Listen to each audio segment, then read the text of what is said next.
son of a bitch. You son of a bitch. Hit you with this drop kick, Marty Jannetty. No, I hit you with this drop kick, no Marty Jannetty. No, I hit you with this drop kick, no Marty Jannetty. No, I hit you with that netty. That's drop kick, Marty Jannetty. Drop kick, Marty Jannetty. Bam, bam. Welcome on in, play. All right. Welcome on into the latest edition of Hot Tag Wrestle Corner. You son of a bitch. No, I'm just saying. I'm one half of your host. I'm Rob. I'm Clint. So today is a full episode that we want to blast through as fast as possible so we can go enjoy night one just like y'all on this incredibly long ass I need a detox from wrestling ass weekend known as WrestleMania weekend. There's already been a billion shows that have happened already under our nose that we didn't even realize. Like Supercard of Honor happened yesterday. I haven't watched any of that yet. I'll watch that either sometime tomorrow morning before night 2 or some point after Wednesday, because I told you I'm taking Monday and Tuesday off.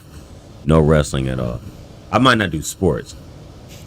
We'll see how I feel. That's hard to cut out, but yeah, that happened. Stand and Deliver happened this morning. I believe the Hall of Fame happened last night. I'm not sure if it was last night or this morning. I know the results from it, but we'll talk about that later. I think. Then we also have our shows from this week. You also have other people who, not the Gleamers on, I would say, but WrestleMania weekend brings a lot of independent wrestling.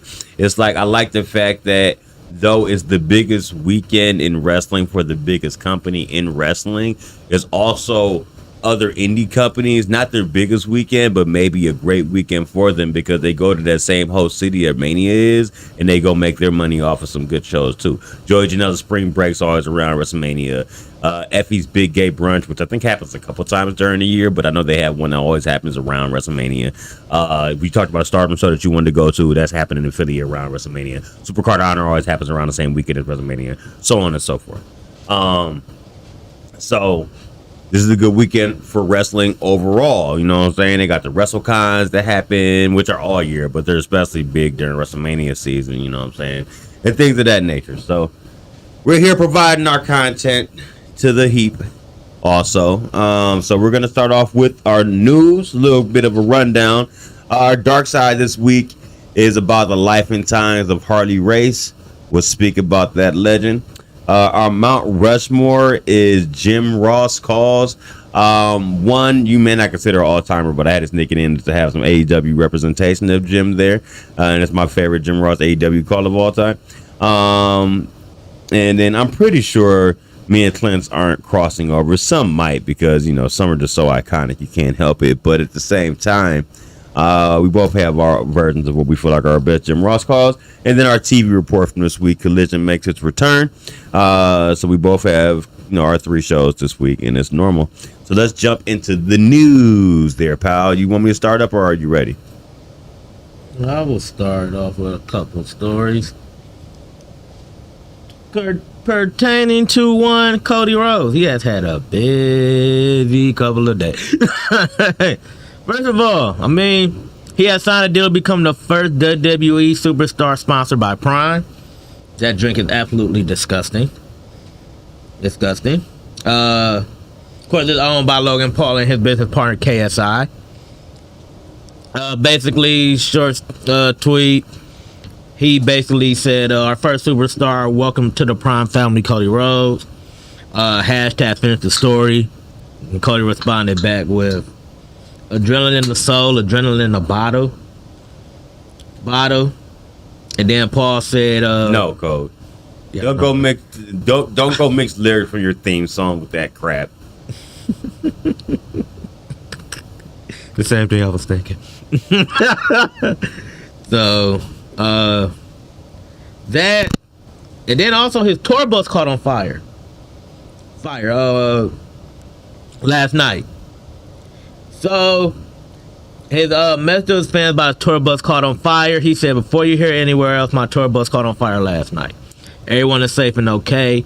The 2 items I grabbed before I got off would probably pop wrestling fans. Again, thank you to the Philadelphia Fire Department.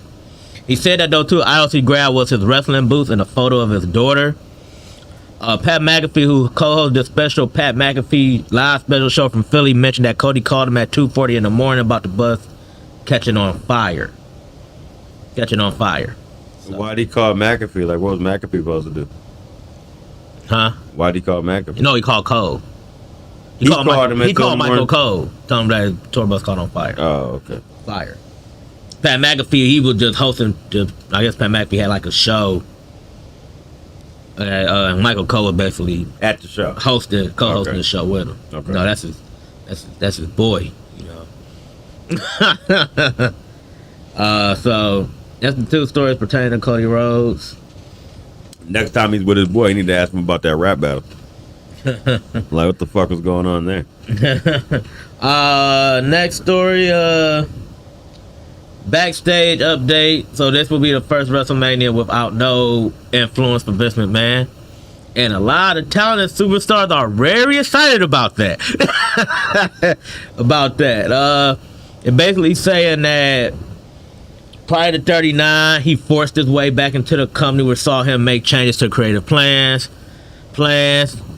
Although he didn't deal with the creative team directly, he would make adjustments and call disapproval of portions of the show and people in certain spots.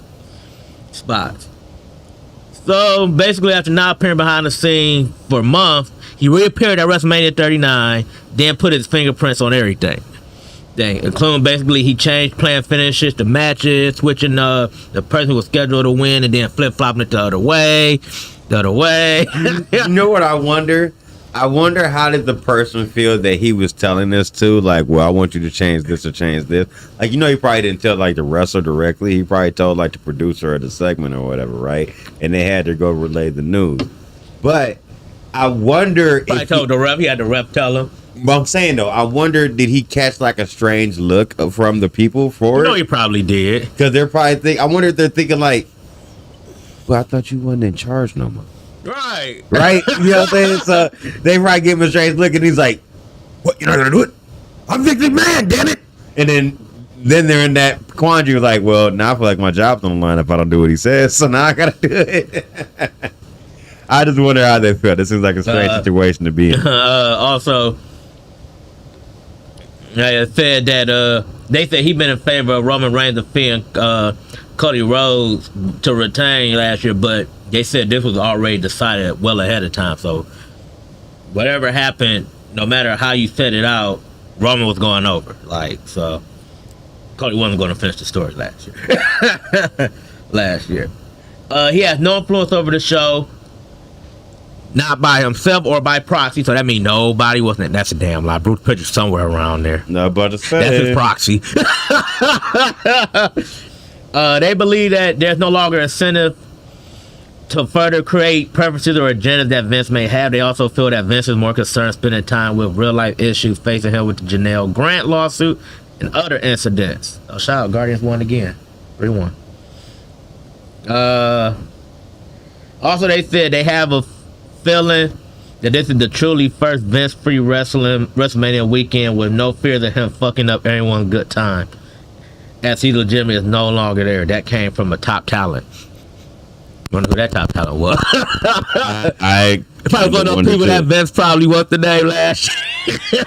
Somebody got screwed out of their booking last year. And they probably like, yes, God, go away, go the fuck away.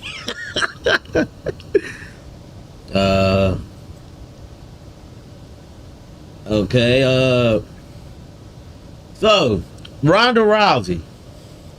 Talked about Ronda Rousey last week. She has been going Hamilton and cheese on everybody. So apparently she got a problem with your boy Drew Gulak. Gabagoo. So apparently she said that she wanted to speak to Triple H after he walked past her and grabbed the string of her sweatpants before walking away. She said, I was standing there and this guy was barely an acquaintance with damn. She just take it. Wow. She came at your boy Gulak hard with that one. This guy I barely acquainted with grab a string of my sweatpants as I'm walking by. And nobody reacts as if this is abnormal. He goes down the hall like, what the fuck is that? Why you grabbing a string of my sweatpants? If my husband was standing right there, would you feel comfortable walking up to me and grabbing a string of my sweatpants? all the guys around me were like, this is part of the day. And if this guy was coming to me and doing this kind of stuff to me, where other people around, what's happened to all these other girls when I'm in the hallway? She said that she did confront him about the incident. And I was like, if I ever hear you putting your hands on any other woman like this or doing anything like this to me ever again, we're going to have a problem. And he was like, no. I'm glad you said something to me. And he backpedaled, but it put a sour taste in my mouth. But wait, hold on. Whatever made him think that was cool to begin with? Like, what you mean? I'm glad you said something to me. Like, if she didn't, you was just gonna continue to sexually harass her? Like, the fuck? And what considered acceptable? I'd have kept going until you said something. Now you stepped up and proved I shouldn't do this to you. Like, what the fuck is that? And what's considered acceptable to how to touch and treat women in the hallways. Now, Drew Gulak gives his side of the incident. So he basically said, back at the event in 2022, I saw Ronda in the hallway. I stopped to say hi and shake all their hands, and I attempted to shake her hand. I accidentally touched her drawstring. Complete accident. And one that I had to apologize to her for the misstep. That's basically what he said. So, like... Alright, moving on. Yeah, bro, that ain't really a good defense. It's not. Like you said, oh, I went to shake all that. How you grab her? Her drawstring shaking her hand? Like it's right here. Like her hand's right here. Like your boy Gabagoo. Anyway, Gabagoo in trouble, bro. Gabagoo. Oh Lord, that's probably why. Oh, all right. I got one more news story, but it ties two more, but it ties over to your news story. So, all right, get yours out the way. All right, so you talking about the CM Punk one?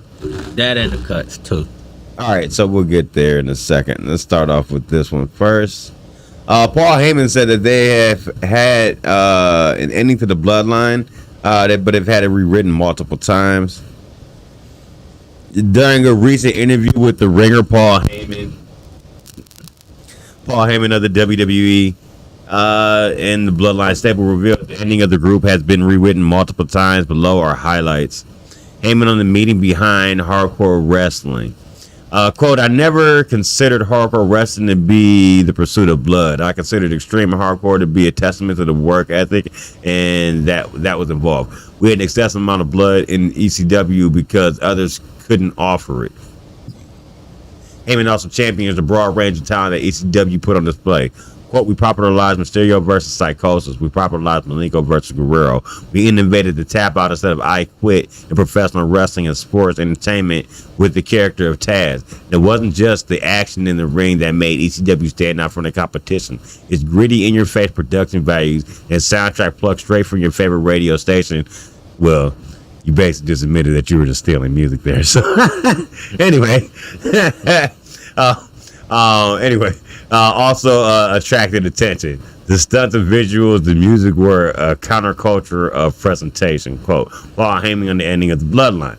Quote, I'm a huge proponent for writing the last page of the script first. It's always the advantage of long-term storytelling. I don't think it was ever done before, ever, in the Brian De Palma directed movie Carlito's Way, because the very first frame of the movie tells you the ending. The first scene in that movie is the end of the movie. And you're not taking on a ride with these characters that are so layered. The audience is truly emotionally invested into them to such a degree that when you know the movie is coming to the conclusion, you have forgotten what the ending is. You're rooting for Carlito even though you were told less than 2 hours ago that he's going to die on that train, on that platform, in the hands of the person in front of his soon-to-be bride. The magnificence of storytelling is to this day so dramatically underappreciated. I've always been in the belief that the launch of the story is the first push towards the conclusion. The finish is everything.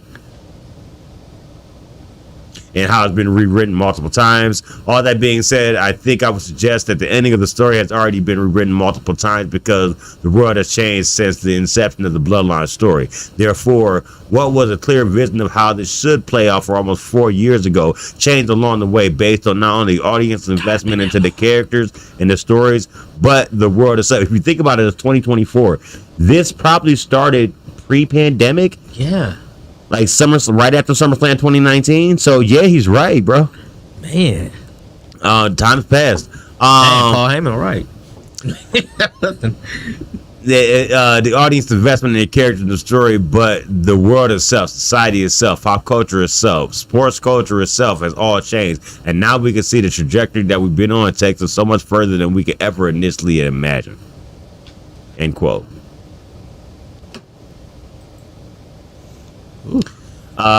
Getting to... We'll skip that. I'll say this to the last two. Jonathan Gresham, formerly starter of Terminus and formerly of ROH Ring of Honor World Champion, had decided to sign with TNA. It doesn't say how long the deal is for. It is, it just talked about his bona fides. He's a former top 10, top 500 single wrestlers in the world in the PWI Sports Illustrated. Also ranked among top 10 wrestlers for Sports Illustrated at one point in time. Just talks about his bona fides and how he got started. Maybe that his wife is also part of Impact. It says that on 420 and 421, so 420 weekend, they'll be at the Palm Casino and Resort. TNA will. For Rebellion pay-per-view. Oh. So I'm assuming he'll have something to do with that. His wife does work for that company, so it makes sense. Your girl got mentioned in the graphic thing for it. Not the graphic, but the little storyline they put up for it. I'll read it for you so you'll enjoy it. Gresham and the stars of TNA Wrestling will be in action on Saturday and Sunday, April 20th and 21st at the Palms Casino Resort in Las Vegas. The Saturday night show is an annual spring showcase event, Rebellion pay-per-view airing live around the world. The Saturday night show will be filmed for the company's flagship weekly television show, Impact, airing Thursday nights on Active TV. Las Vegas shows will feature TNA World Heavyweight Champion Moose, Knockouts World Champion Jordan Grace, along with Nick Nemeth, Mustafa Ali, Ash by Elegance, and many more. God, no. Don't do that. Ash by Elegance. It's such an awkward name. Don't say that's my girl. Ash by Elegance. Right. When I first thought, I was like, that can't be her actual name. Come on, Impact, do better. Tony Khan says that the negotiation window with Warner Brothers Discovery ends soon. Praises ROH Women's Division. His quotes about this during a recent media call for Supercard of Honor. Quote, I'm not sure that I'm able to answer that question. I don't want to endanger anybody who works there or get anybody in trouble. I'm not sure I can say. It's coming up soon. I probably shouldn't say the exact date. I do appreciate you asking that. I probably shouldn't say the exact date. It's coming up pretty soon. That's on the day for when the exclusive negotiation window ends. Not saying that they can't still negotiate, but that exclusive window ends there. On the women's division for ROH, quote, I love working with these great stars that we have, some of the best women's pro wrestling in ROH today.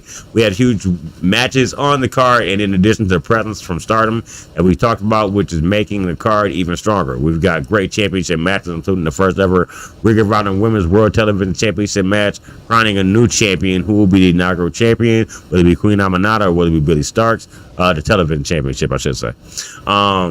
We've seen both of them rise and improve and change so much. Both of them have had some great matches, and on the road to championship bout, I think it's going to be tremendous. That you've got the great world championship match with Hikaru Shida and Athena. I talked about this a little bit in the call, but I think it's really important to focus on. Shida has beaten Athena before, frankly, and we've never seen Athena this shaken. We've never seen Athena this shook. We really love what's happening, and I think that right now in ROH, we've built it into something that's some of the best wrestling around the world, and in particular some of the best women's wrestling. They had a lot of fun with it. I think people are going to enjoy the show we put on in Philadelphia tomorrow. This statement is from Thursday. My final two real quick. One, and speaking on the releases, AEW has released some wrestlers, 10 to be specific. Parker Boudreaux, Stu Grayson, which, he's basically been out the books for quite a while. Gravity, Slim J. Oh, not Gravity. Jose the I remember Gravity. Yep, Jose the Assistant, George Joel. So that's 1, 2, 3, 4, 5, 6. The boys are 2 people, so that makes 8. So I think it's 2 here we're missing in this report. Also, the boys are also known as the Tate twins. Anthony Henry, and Dasha Curd are the other two that make the 10. Anthony Henry got injured in the Indies wrestling event where he broke his jaw, so they're open to having him return. I'm not exactly sure who Dasha Curd is. So yeah, those are the releases. Yeah. Oh. Look at that. And on my you had something to go with that, right? Or did you have something to go with my last one about the CM Punk interview? I got something to go with that one. I thought I had it pulled up. No, there you go. Yeah, so Tony Khan basically said he fired these wrestlers because he's building a war chest for big name free agents. So he said he made it clear that the roster decisions weren't about reducing the company's budget. He's trying to sign more big name free agent this year. He basically said that anytime you have to let someone go, it's a tough call. We expanded the company greatly this year, and I cannot tell you that I definitely plan to continue this expansion. We built the best roster in wrestling, and I have no intention of stopping. I'm going to keep my foot on the gas pedal. We're going to go after top talent. To do so, we need a war chest, and it's important to keep an eye on the budget. I'm actively expanding our budget this year, growing it, but to do so, I have to make some cuts because we're growing the company a lot this year. I'm going to be very aggressive when it comes to big name free agents for the rest of the year, as we already been in the first quarter of the year adding big names like Kazuchika Okada, Mercedes Moné, and Will Ospreay. Decision to fire the boys was not because of the free agent war chest. They didn't show up to work on more than one occasion, and it's not acceptable. I think the whole locker room knew that. And that's it. And that's why I had to make the tough call. Now, the boys, on the other hand, apparently they have statements and stuff regarding their release, and apparently text messages and stuff. What do these statements say? So apparently, they released a joint statement text message. They said they plan to stay quiet on the matter to avoid taking away from Supercard, but due to Khan's comment, they felt they had no option. Said they were told they would be involved in the storyline involving Dalton Castle, Johnny TV, and Taya Valkyrie. It's hard because you got Taya Valkyrie and Lyra Valkyria, but they spelled the same. They spelled the same. Leading up to the pay-per-view, he said it was a segue to them that they can pitch several ideas for themselves, and then they get the opportunity to show that they can wrestle more in the future. It also said that the ROH taping for March, their travel was booked out of Nashville instead of their home airport in Knoxville. Then they were contacted April 1st, told they were being released due to budget cuts, and assured it had nothing to do with the travel situation. So who's Cap is the question, I guess. Yeah, that's that. Yeah, that's the what's the name. They said that Dalton was on March 15th, they said their scheduled date was following Dalton losing custody. Oh yeah, I remember that. I do remember that story. I don't like the new boys, by the way, either, because they have replacement boys and they're not as good as the original boys. Is anybody really good at the original though? No, never. They usually never are. That's the truth. But I'm just saying, I've paid attention so far because he had a match recently. I can't remember if it was on ROH TV or something else I was watching, but I had watched something ROH related recently that Dalton Castle was on, and you could tell the boys were different. you could tell it was two different dudes. Yeah. So. All right, and then in my last story, CM Punk had an interview with Ariel Helwani on the MMA Hour about a week ago, back on April 3rd or the 2nd. He mentioned what he wanted to do with Collision and his promo where he mentioned the counterfeit bucks. Here are some of the highlights on why he returned to AEW to begin with. I have a lot of friends there, even though I thought the separate show and separating everyone without getting everyone in a room and squashing it was not going to work. Part of me was like, well, he's not going to let me go. Either I go sit at home or I can try to do something good. If I can get a crew of people on television and do some fun shows that sounded fun to me. Preferably, I would like to be out here and then everyone is happy. I don't do this because I need to. I do it because I want to, and it's supposed to be fun, especially at this level. On if he ever thought things would work out, quote, no. I know this is never going to work. I know the way you facilitate things. I always go back to so many stories in wrestling with people flying off the handle, socking each other, and then going to make money. How many times did it happen on basketball court? As it happened a couple of years ago in the NHL practice game, the St. Louis Blues started beating the shit out of each other. To me, that's life. Where I came from, to others, it's the most outrageous thing in the world. I'm the devil. On this counterfeit Bucks line, quote, going back to the pipe bomb, a lot of things that people didn't understand. Oh, it's a shoot promo. Never do anything that exposes the business. I know where the line is, and I know where to dip my toe in over the line.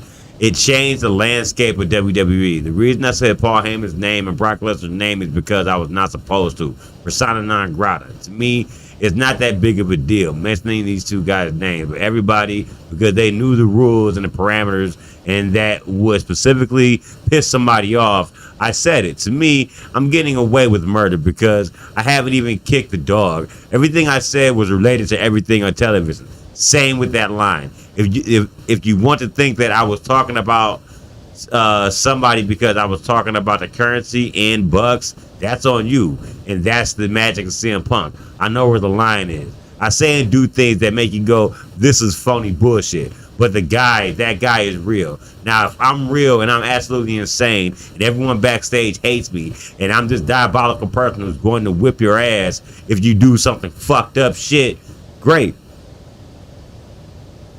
End quote. Oh, that's a cool. I was expecting more. No, that was it. Well, Cody Rhodes, third Cody story, disagrees with CM Punk's assessment of AEW and said that he is proud of what they've done. He gave his. Rhodes also appeared on Ariel Helwani's show and said that that's his assessment. That's not my assessment. It's important for me to remind the people that I'm so proud of what me, Matt, Nick, Kenny, Tony, Bernie, Brandy, Dana, and Chris.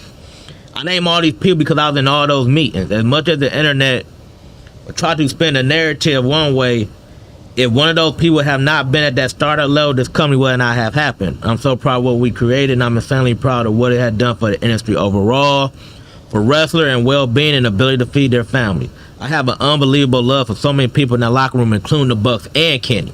We're bonding forever over this thing, and it's not my assessment. I said something last week. I noticed every time he points to the sign, he does the whole little what's the name in the Kenny Omega bag. Every time he wants the name, that's the name. So he said the infrastructure we just being built up. We're trying new things, starting something new with a new startup company, a big time startup company. Regarding disagreement that Punk had with the Rose, he's with the Elite. My fault. He said he never seen nothing like that, but he has admiration for all involved. He said, I don't think I foresaw any of those issues. I did kind of predict it was unrelated to those guys, but I remember guys predicting that there's going to be certain guys who have been there wanting to wear the banner. Hey, you not been there, then the brand new guys, you always need fresh blood. Like Punk come back to WWE, it's a great call. I also think it will mesh. I also think that there's having to be a ton of misunderstanding, a ton of miscommunication. You'll see on the indies and wrestlers that aren't properly trained. I'm not talking about bullying etiquette. I'm talking about you need to have a little old school in you to know the collaborations of what this is. I think that they were shifts in the night. I love Matt, Nick, and Kenny. I love CM Punk. I don't know how, but I do. I'm happy for everyone involved. And I think it was a ship in the night thing. I wasn't there though. So he basically said that like he wasn't really there for the whole rift between them. What's the name? He said he basically like you kind of could see it, but you didn't think it was gonna get to like counterfeit Bucks and everything like that. CM Punk basically getting his own show and banning people for being on it essentially. So all right, well, we can end with a funny one. So we just told you on Thursday, Teddy Hart, we dogged him, made fun of him at least, and then we had to retract because he had his best word rescinded. It's cool. They felt like he was in the right. Not anymore because they gave it back. He missed court date again. Ben's word has been reissued. Wow, you had a hospital doctor's note. A bench warrant has been issued for Teddy Hart after he missed another hearing on his recent ecstasy possession charges. As reported, he was set for a mandatory appearance on April 4th for early resolution, a division that identified potential candidates for early plea deals. I mean, he could have been done with this shit. And he missed that meeting. PWI Insider reports Hart failed to show up for and a bench warrant was issued for his arrest. This is the second time in a row Hart has missed a hearing. Excuse me. A bench warrant had been issued in February after he missed a previously early resolution hearing. Though that warrant was rescinded last month when Hart's lawyer said that he was in the hospital at the time of the hearing, unable to contact them. The new warrant has a $4,000 bond. Hart was arrested back on July 15, 2023 in Florida and charged with possessing of MDMA, which is known as ecstasy, also on street level, and possession of controlled substance without prescription. Both charges are third-degree felonies. Well, we retract our retraction. Yep, we're allowed to clown again. We are allowed to clown again. You bought it on yourself, man. You bought the shit on yourself. Self, man. All right, so let's go into Dark Side. So Dark Side this week was the life and times of Harley Race. Harley Race. God, I can't. Live their fucking life, bro. Yes, he fucking did, man. He fucking did. Some of this stuff. This man was in what? 3 car accidents. He was in only 3 cars. He was in 3 bad car accidents. Like, I think the first one killed his first wife. And a boat accident, if I recall. And then the second one, I think they said he had like pushed like the car or something. Like, because it was about to be on, because it was on fire. I'm like, oh Lord, bro. Like, you know, it's crazy. He was born. He was. I never associated with him. So I was like, that's crazy. Quitman, Missouri. So the man, he basically started wrestling before another one, just like Terry Gordy. He started wrestling before he even had a driver's license. Got into the business. His first major thing in the business, he was in a tag team with the father of Mr. Perfect, Larry Henning. The Axe. Larry the Axe Henning. They both had blonde hair. Well, I'm not exactly sure if Harley was like born originally with blonde hair, because I've seen the older pictures of him when he was younger with darker hair. During this, did he have like brown hair? Yeah, he had brown hair at times, like during his title reigns in the 70s. But during this time, he had bleach blonde hair, so I'm assuming he dyed it to go along with Larry Henning. Probably did. I think Larry Henning was a natural blonde because you look at Mr. Perfect, he's blonde. Yeah. So I'm just assuming putting 1 and 2 together. But they had a great tag team together for years. I'm trying to remember the exact name. It was like Pretty Boy Larry Henning or something like that, and like Beautiful Harley Race or something like that. Something to go along the looks is what it was talking about. So anyway, after a while, and they were together for a while, at least during the 60s run. Handsome Harley Race and Pretty Boy Larry Henning. There we go. They broke them up, eventually, and they started looking at Harley in the singles mode.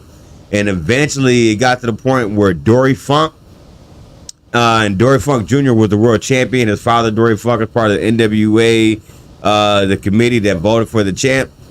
They wanted to make a new champion, and they really wanted Jack Briscoe to be their champion, but Dory Funk was a face, and they didn't want it to be Dory Funk's father. Didn't want it to be a face versus face match for the title.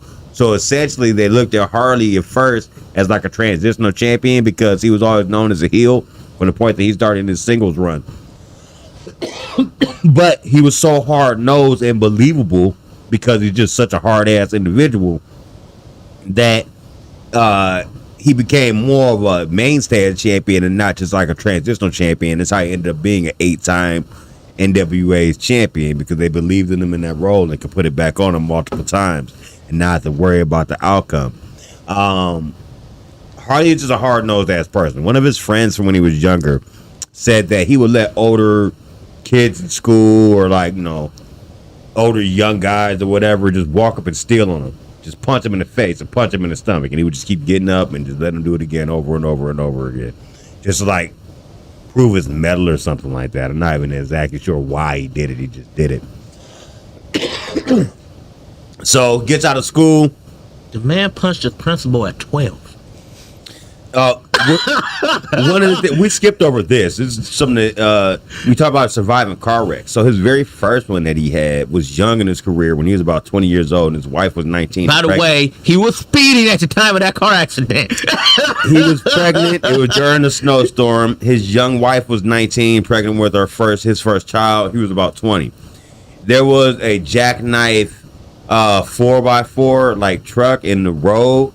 All right, he was speeding, as you said, couldn't slow down in time, crashed. The impact killed his wife, and he survived. Technically killed time.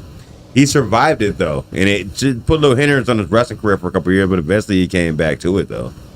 It also took the life of his unborn child in that accident. Yeah, and that was before he started getting his big run. It took him, too, because he just was dead. He was declared dead after that first car accident. That was the grace of God. And that was right before the time with the tag team with Larry the Axe Hennig and such. So, moving on in his career, he meets another woman who's a flight stewardess. He gets married to her.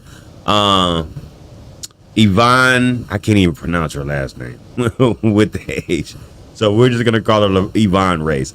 He has another child with her, a son.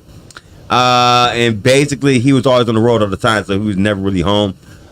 She said at first it was good because they were married for 24 years, and at first it was good and he was real kind and everything like that. And he would buy her a lot of stuff, but it didn't buy her love, you know what I'm saying? And she wanted to spend more time with him, but you know, the wrestling profession doesn't really allow for you to be able to be home for your family and be a superstar in the ring. It's just too much time on the road for that to be permissible. Eventually, we get to a point in the story where this is funny. This is where Vince rears his head into the story. Ric Flair's coming along.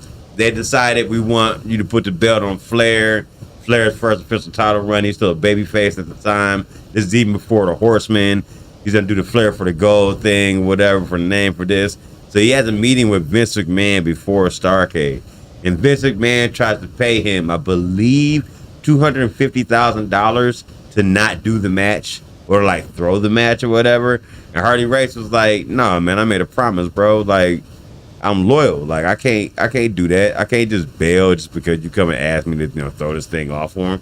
So Vince got like mad when he got to walk away with his wife and tried to two-leg Harley Race and take him down, and it didn't work. So Harley Race just dropped an elbow on his like rib cage in the restaurant and started beating on Vince and shit. This is in front of Hardy's wife, too. Hardy's wife was there to, like, confirm that this actually happened and stuff. So, eventually, no, this didn't work. He didn't throw Starrcade, and he put Flair over, you know what I'm saying? Eventually, there's another incident that happened along the way where Hardy had bought himself part of the territory in Kansas City out of his home, section of the country and stuff. And was still trying to put on shows and such there, but this was during the time of Vince was having his national takeover and just buying up all the industries and such. They came to town, and I kind of can associate this with, have you ever heard when you're a rapper and you go to another rapper city and you got to like check in? Yeah. And you know what I'm talking about. That's the thing, yeah. All right. So this is kind of what I call this. So Hardy goes, and there's a WWE show in his town, and he hears Hogan talking about, "I'm the real world champion." Now, we just met this man has been an 8-time heavyweight champion for the NWA, and you in his city. So for him, he like, "Oh, you a real world champion? Well, prove that shit to me." So they said he had a strap. He had the strap on his back, you know what I'm saying? Walking to the arena, people saw he had the strap, and he was walking around looking for Hogan, for Hogan. Hogan was nowhere to be found, of course, and shit. So people that came across him trying to calm him down and shit like that. Eventually, he makes his way out to the ring, knowing they about to have this show this night. He said, "Fuck that shit," and he set that motherfucker on fire and then walked out. Set the ring on fire like, "Bitch, I ain't having shit in my fucking city." Hardy Race wasn't on that shit. So eventually Hardy does have to succumb though because of the changing times of the business, and he eventually does find his way working for Vince Jr. in the WWE. And that's eventually when you got to the King Hardy Race. I believe he was the initial king of the ring for the company. But a lot of people who didn't really like look at it in a good way, they kind of like, "Oh, Hardy, how can we see you doing this now?" You know what I'm saying? Like, we looked at you as such a symbol of this or that, and now even you are kowtowing to Vince or whatever. And while he was looking at it as a change of time, still trying to make a paycheck and feed his family, other people weren't looking at him in the same light that they had looked at him in before in this role. And this also was the beginning of the end of his wrestling career, ironically against shithead Hogan. Had a match with Hogan where he jumped off the apron, and they had these strange tables back then. They weren't as gimmicked or whatever as they are now. They're like more of a real table.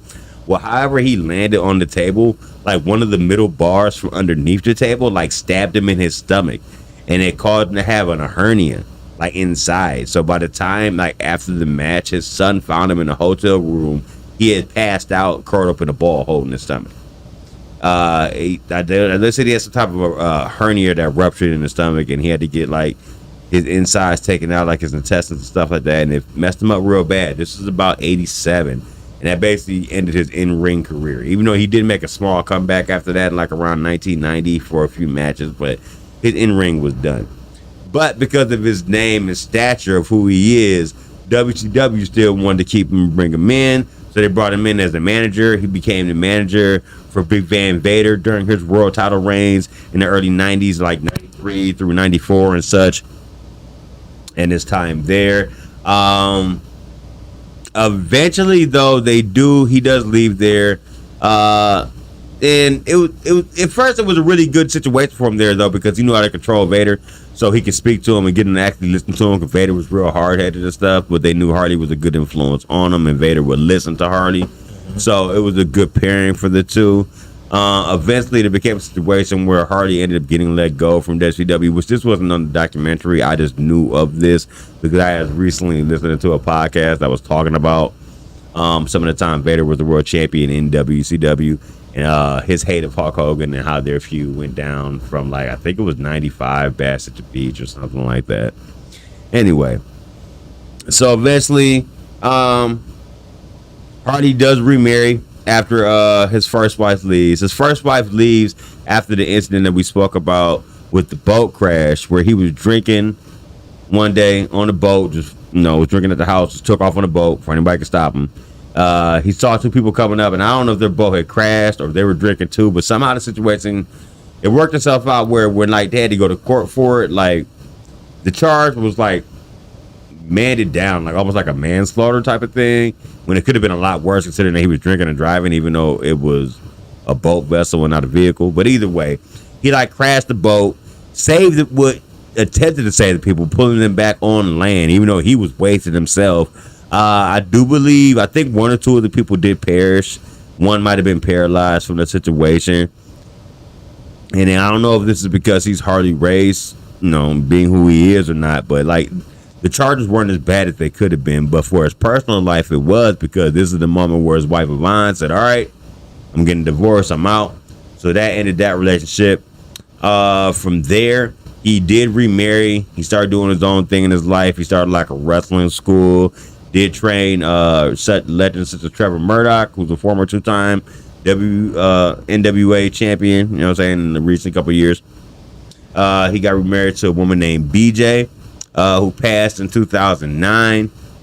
I found this sad when they talked about it too, that he never cried after she passed. He said, I feel sad, I feel bad about the situation, but I haven't shed a tear about it. And like Trevor Murdoch had to break it to him, like, brother, you just wasn't built like that. Like, that's just not you, bro. You just don't show your emotions like that. You don't carry them on your sleeve like that, but that's okay, Eventually, we ended up losing Harley August 1st, 2019. And this one wasn't like really a revealing dark side. It was just basically sharing the life and times of a great legend of the sport and give you reasons to appreciate him, and some of his matches you can go back and watch and check out his legendariness and such. So, you got anything else you want to add about Harley Race there? Yeah, I mean, a couple of stuff, I think. I think I left some stuff out. He had it, like, when he got his start at 13, 14 years old. Dang, that was young. Wrestling for like $3 and $4 a night. He was the driver for Gus Karras, who we all know as Happy Humphrey.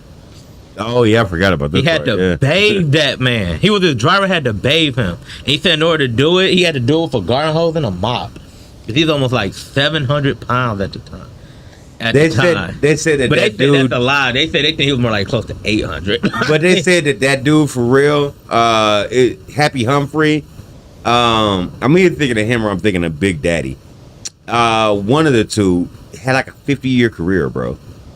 Even though he was that damn big, wrestled for 50 years, bro. Talking 1936 or 1946 to 1996. The good thing was though, he also lost all that weight though. He went to a weight loss clinic, but still though. No, he went from 800 pounds to being like between like 237 to like what's next? So he lost like That's a lot of weight. 500 230. I was 237 like a year ago. So that's one thing I took away from it. Also, to his work schedule when he was the NWA champion. He got to come home for like 24 hours. His schedule was crazy. He said he would fly, He would- wrestle an hour-long in match Japan. here, go another place the next day, Yeah. wrestle an hour-long match there, fly over to Puerto Rico. I'm going to have an hour-long match with Carlos Colon. I get to go home for 24 hours, and I'm right back on the road for another match. Like, wow. Just going over all them time zones, though. That too. Like, that wear on you, man. Because you adjusting to every different time zone. So, like, it may be like 12 o'clock here, then you go over there, it's like 12 at night. So now it's just like, so... Also, too, I don't know if they mentioned this in the documentary, but you know, he the whole thing with the Bowling Gin led to his financial ruin and everything like that. They took Well, off he money wound up they doing did all have, these though. little videos, and he was on exposed pro. Oh with yeah, Greg that Arrest. one sucked. I'm sorry. I But feel the bad problem seeing was that that one. like you knew it was him, and like they ain't really try to do a job of trying to like disguise that was they ain't him. disguised him well at all. He just had some And he sunglasses lost on, a but lot you of could tell it was him. Yeah, he lost a lot of respect from people in the business after doing that, and I mean, it suck. At the same time, though, man, I mean, you need money, man. You got these people out here like these real shoot wrestling and everything like that. They did it with Terry Gordon. Our video. They did it with Terry Gordon on his, man. You know, he like shoot interviews. they did it up with him, and he looked it bad in his. Like you could look at Terry Gordon and be like, oh my god, bro, like, why are you even doing it? And they kept pressuring him and kept asking him questions and everything like that. So, yeah.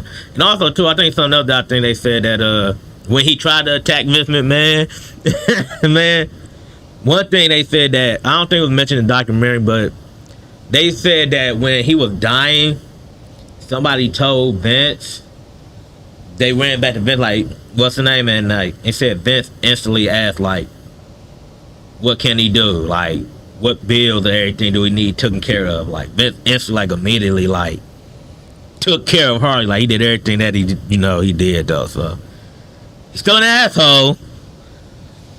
But he shows. But 2 out of concern. 4 of the dark side, he actually did something good. So 2 out of the dark side so far, he actually did something good. One, he put Terry Gordon under a mask so people ain't know it was him. And then this. So, Right.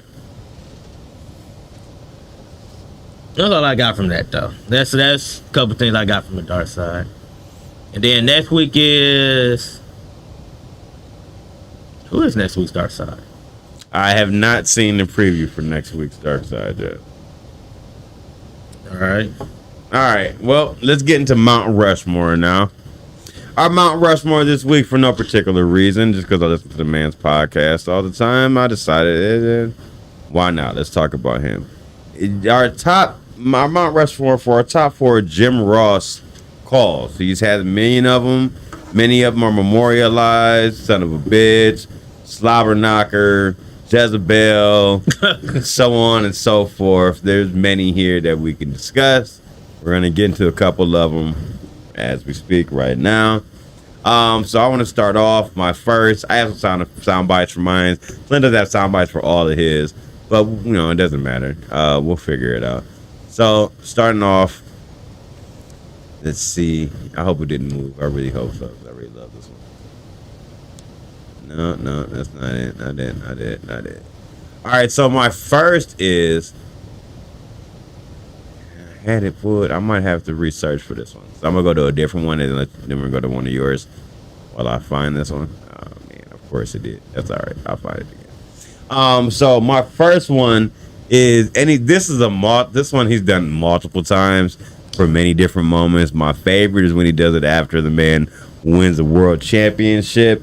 But it's admiration for one of his great friends, Steve Austin, better known as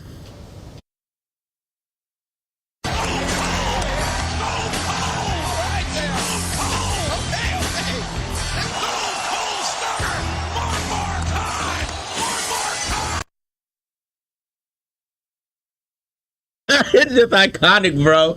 Stone Cold, Stone Cold.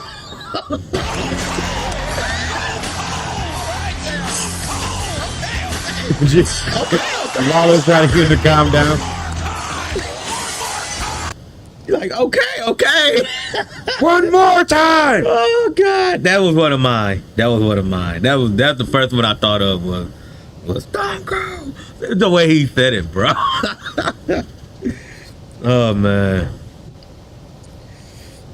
One of yours next. Oh, the Stone Cold one was mine. I made another one I have.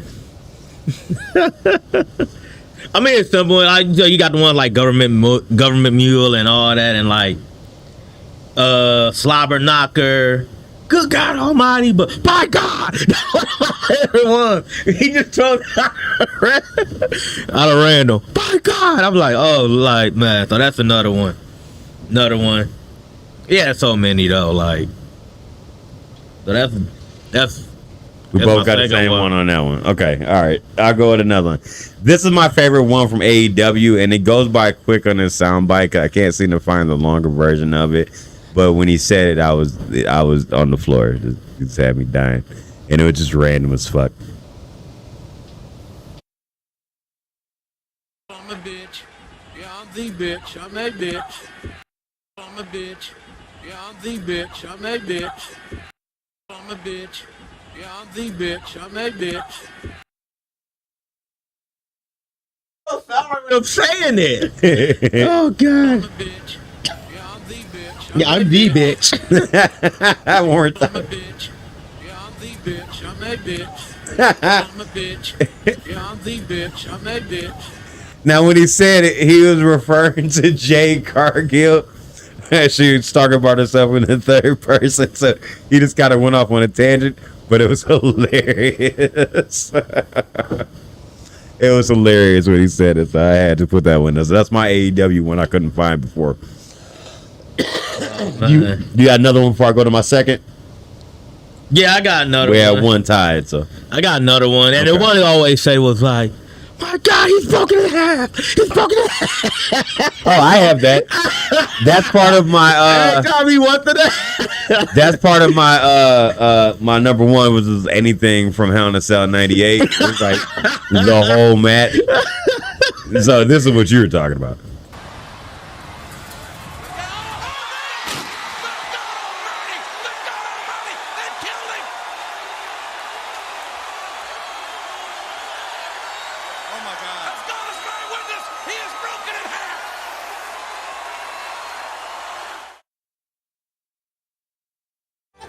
That's what you were talking about. That's the one you meant.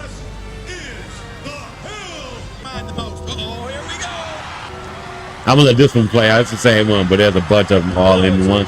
So.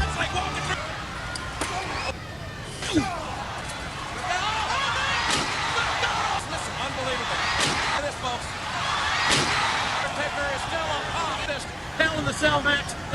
One of two main events you'll see here tonight. Notice, he's got a smile on his face. Are you kidding me? He wants to go back up. Throws him up on the other side. The Undertaker coming. Stop me. Television perspective. And Perry gets it. On creeps. I'm sorry. I'll stop it. I had to see that. I love that Terry Funk bought Mankind some time to heal from falling through the fucking cage by checking the choke slam where his shoes fly off. My favorite part of that story, my favorite part of that is Mick acknowledged the fact that his shoes flew off, and he wasn't sure, like, if he planned that or if it just, like, naturally happened. But he said he loved him for it because he gave him some time to kind of recover and get his shit together. So that was totally, that shoe fly off chokeslam was totally improvised. So that was hilarious. Shout out to Terry Funk for that, and rest in peace to that man. Oh, hilarious. Anyway, sorry. So back to the list. So since we got to my number one and we tied in a bunch of them, here goes one more. This is one of my favorites just because just the dynamite drop in of it.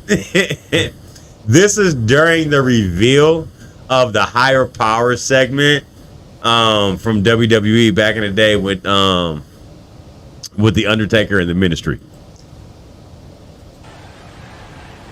Shane, I say I'm close enough right where I stand, right here and now. I say the games are over, Shane. I say the evil, demonic SOB show his face to the world now. My gosh, JR, who is it? Here we go. Who could it be?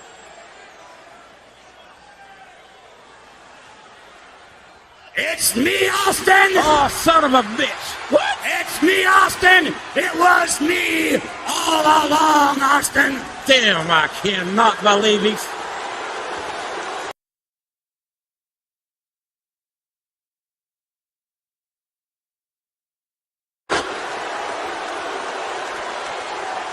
You all bought it! You all bought it! Hook, line, and sinker! You all bought it! They did. Even my family! Even my immediate family bought it! Every damn one of you were... All right, so that was you got one more here, right quick. We're gonna play right quick. Our last one. So we had so many that tied. It just blended together. We didn't. It works like that. Yeah, another one too that was I think a personal one with mine was WrestleMania 17 when he turned. He's shaking hands with Satan himself. I thought I knew Austin. I thought I knew. Let's go to your other one. I'll pull that while you go to your other one right quick. So your second one is I'll just let it lay out. It's basically Vince McMahon. It wasn't like It's JR after Vince fires Paul Heyman, but it's just funny. So play. Now Heyman wants to fight. And Vince McMahon's going to tear Heyman completely up. Fire.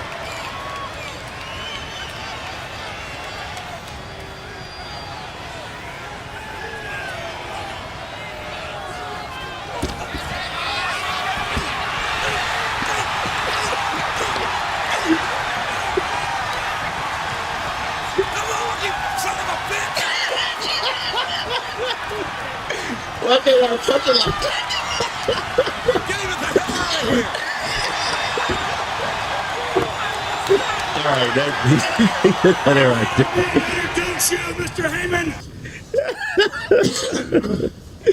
Oh shit, that was funny. I kind of have found what you're looking for the other one.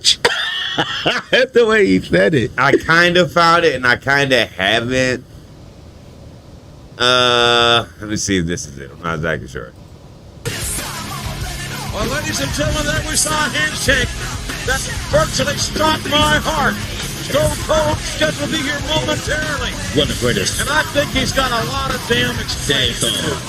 All right, so basically, no, that's it. I have to do a little more digging for it. I'm sorry. Oh, no problem. That one was the Raw after the WrestleMania 17. Anyway, so let's get into the shows for this week so we can go actually watch this year's WrestleMania. Yeah. I'm gonna let you start off with Monday Night Raw, and I will come back with AEW Collision in a second. All right, Monday Night Raw. We're gonna start off with the final boss. By the way, who even added, who he upgraded his entrance because now when he comes out, it's just like this like holograph like picture of himself on like the Titantron now. So it's just like he really playing this final boss character up. He talked about making Cody bleed last week as he promised that he would. He said he put all his blood on that weight belt, and he told Mama Rose that he would. Then he brings up Crybaby, and they show some footage of basically people crying on TikTok, basically crying about Cody getting beat up. He said there's time you have to beat people up like Rose when he's talking shit, and you gotta feel the energy because wrestling is cool, and he's the reason that the ratings have skyrocketed.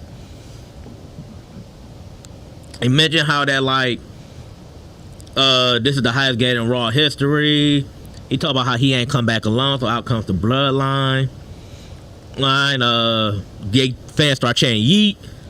Reigns basically apologized to him for the fans and thanks for helping him. Set up bloodline rules at Mania. He said it's going to be a feast, but Rollins comes out here. He said he's ready to fight and want one tonight.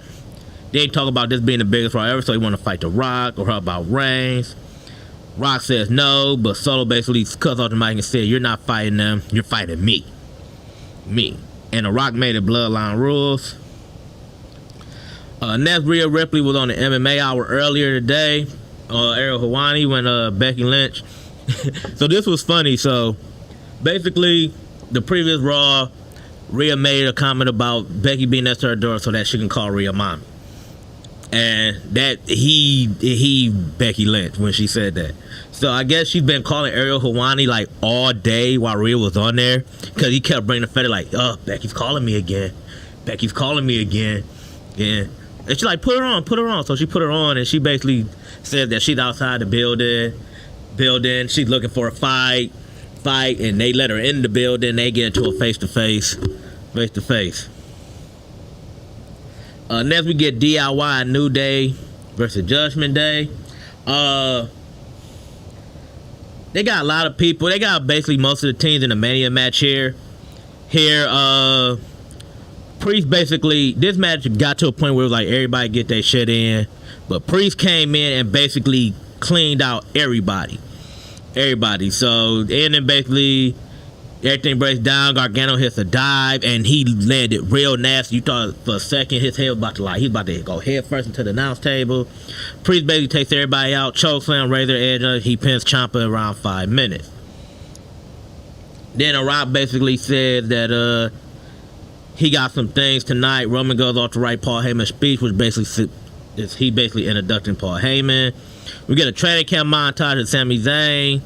Sammy basically saying that like he's scared of letting people down, but he gotta get fired up again. Basically, it was like kind of like a Rocky montage in a way, I guess.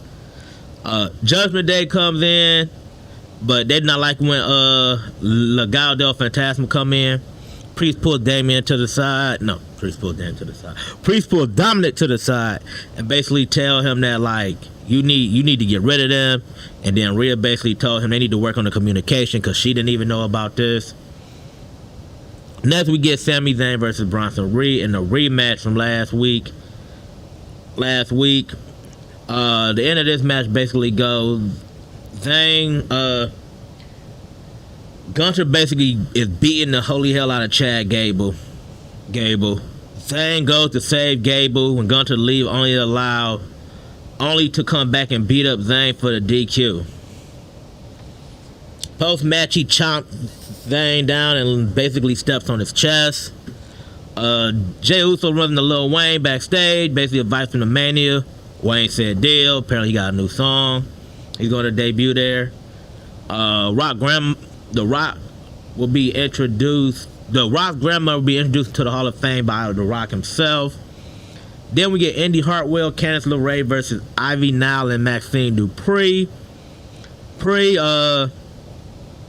Running boot to the corner, gets Hartwell, LeRae shoved to the top.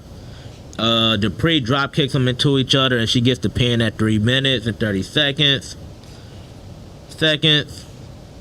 Jey Uso basically tells Seth Rollins that he got his back in the main event tonight. Drew McIntyre has been killing it. So Drew McIntyre is basically in a funeral home. And he uses CM Punk's song lyrics to launch into a speech about how he's going to close the casket on Seth Rollins' world title reign again. Next we get Ivar versus Ricochet. Ricochet here gets the win here after he managed a fall-away slam into the 630 for the pin at 10 minutes. 10 minutes. Damian Priest is watching, wondering why Ricochet hasn't been dealt with yet. They're gonna get rid of him in the Andre Memorial Battle Royal. Andrade comes in and Dominant offers him a spot in Judgment Day. If he get rid of Ricochet, works for Andrade, but Rhea Ripley says she got stuff to do. She gotta go take care of Becky Lynch. Becky basically demanding that Rhea come down. They finish this. Pierce says not tonight, but she comes out anyway, and this basically lead to a brawl, but it get broken up quickly. But Becky dives off the top rope and takes them out again. They announced that Clash at the Castle was back June 15th. Rhea and Becky get into a brawl again, so they gotta get broken up again. Damage Control versus Shayna Baszler, Zoe Stark. Basically, so Shayna Baszler did win that blood sport. She beat Masha Slamovich. Apparently, she had Zoe Stark with her in her corner. Charlie Dempsey also showed up there. So he been in Japan, and you know, Natalya said she going to Japan in 2024 this year. So everything breaks down. Oh, my fault. Damage Control. I forgot about Tegan Knox. Basically, she took the pin in here. She missed the running reverse power bomb. Then she hits an insane elbow for the win. So next we get our main event: Seth Rollins versus Solo Sikoa. Good match between these two, but this just basically led to all the build up to Mania. Basically, Jimmy goes after Rollins, but Jay comes out. Did lead to a brawl. Out comes the Rock. Rock goes after Rollins. Cody comes back here. Then the Bloodline basically get a beat down. Rock pulls out the weightlifting belt. Solo holding Rose arm, so he basically beats the shit out of him with the belt. Rock and Reigns posed to end the show, so this match probably went around like 15 minutes before all the extra shenanigans went in. So that was the end of Monday Night Raw. Monday Night Raw. All right, we're gonna move a little bit backwards. Go back to Saturday before we jump back forward to Tuesday, and talk about Collision. AEW Collision making its return after missing the week before due to the NCAA tournament. We have Ian Riccaboni, Nigel McGuinness, and Tony Schiavone on the call. Now, honestly, we're doing a quick one here, but we'll speak more of it when we get to Dynamite. But Tony really wasn't even supposed to be at this show. This same night, our buddy Tone, that we so lovingly like to make fun of, he lost one of his best friends. His dog Bug, who was a Chihuahua, passed away. You know anything about Tone? He had the dog with him a lot of places he went, signing conventions and stuff. He even had a bobblehead made for him because he used to be an announcer for the Gwinnett Braves, with the minor league team for the Atlanta Braves. When they made the bobblehead, they even put the dog on the bobblehead. So it shows you how much the dog meant to him. So the dog passed, and he really wasn't going to work that day, but he's such a dude who just, that's what he do. He go to work. So he just went to work anyway. So Riccaboni was there in case he didn't feel up doing the broadcast, but he did it anyway. So we wanted to say shout out to Tone here, thinking about you. And, hopefully you'll get through this. You know, he's had many other dogs before that passed, but this one was a special to him or whatever. So anyway, the show starts off with the TNT title match, back to the Cope Open. Now that he is a TNT champion, he brought it back, and his mystery opponent, you know who it was? No. I'll give you a hint. You're going to instantly know after this hint. Woo, woo, woo! You know it. Oh, Lord. Really? Yeah. Oh. Mr. Indie Wrestler of the Year himself, Matt Cardona. Returning for a match. He felt like this was always a dream match for him against Edge. I guess he grew up, liking Edge, so. Yeah. This is a big match for him, and it was a pretty good match. It gave it plenty of time to open the show. It went 13 minutes, 26 seconds. There's a spot. I'll basically get to the middle of the match. We'll go from there. Copeland goes up top on the top rope for a bulldog. Gets a 2 count, followed by Edge-matic for the same. Cardona bails to the floor. Copeland gives chase, only get kicked low on his way back, and Impaler gives Cardona a 2 count Radio Silence, or also known as the Rough Rider, is countered into a buckle bomb. A sit-out power bomb gives Copeland 2, but the spear is countered into another Radio Silence for 2 more. Cardona loads up for a spear, only to have Copeland hit one of his own to retain the title. Post-match, the lights go out. Malachi Black shows when they return, so I guess he'll be challenging next. Buddy Matthews end up jumping Copeland from behind. Mark Briscoe, Eddie Kingston run in to make the save, running off the House of Black. They also hyped up the fact that Mark Briscoe is going to have a Ring of Honor World title match against Eddie Kingston coming up on Supercard of Honor. We'll speak on that stuff next week when we recap everything from this heavy WrestleMania weekend.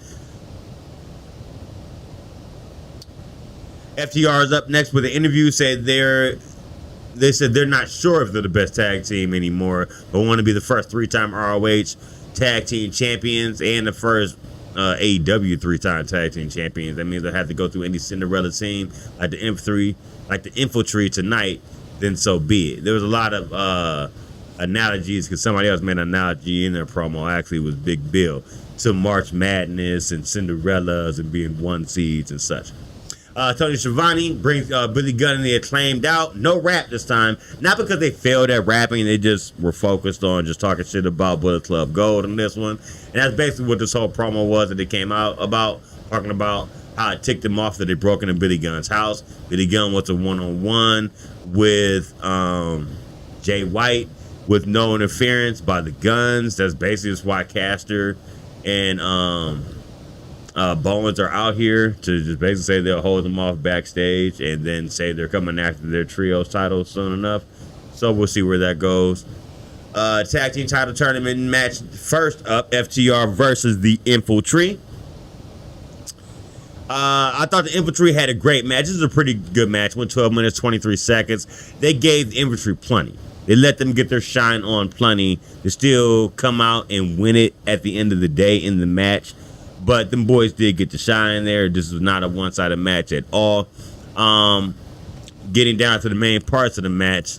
Bravo hits a high cross body for 2 on Hardwood. Followed by another high cross body for 2 on Hardwood. Once again, Wheeler's back in. Hits a power bomb into a German suplex from Hardwood. They gets a roll-up from that for 2. Back up, the Infantry hits super kicks on FTR into a neck breaker for a 2 count on Wheeler. But Hardwood sent Sean Dean to the outside, knocking him out. FTR collide with each other, which allows Wheeler to flip over out of a move, which sets them back up for a shatter machine on Charlie Bravo for the pin. 12 minutes and 23 seconds. Next up is the Big Bill promo I was talking about, who were looking past Top Flight, seeing them as a 16 seed, but we're a 1 seed, so we're going to take you out. Like I said, it's basically almost copy-paste of the promo somebody said earlier. Next up was a promo, actually pretty good promo I thought here about the 3 of them. Adam Copeland, Eddie Kingston, and Mark Briscoe. Eddie Kingston being the ending cherry on top with not too many words to say there, but ended it off nice. Talking about to be spitting up blood and teeth. House of Black. Next up, Kyle O'Reilly taking on JD Drake. Right outside the realms of a squash match and went 36 seconds over our squash match potential.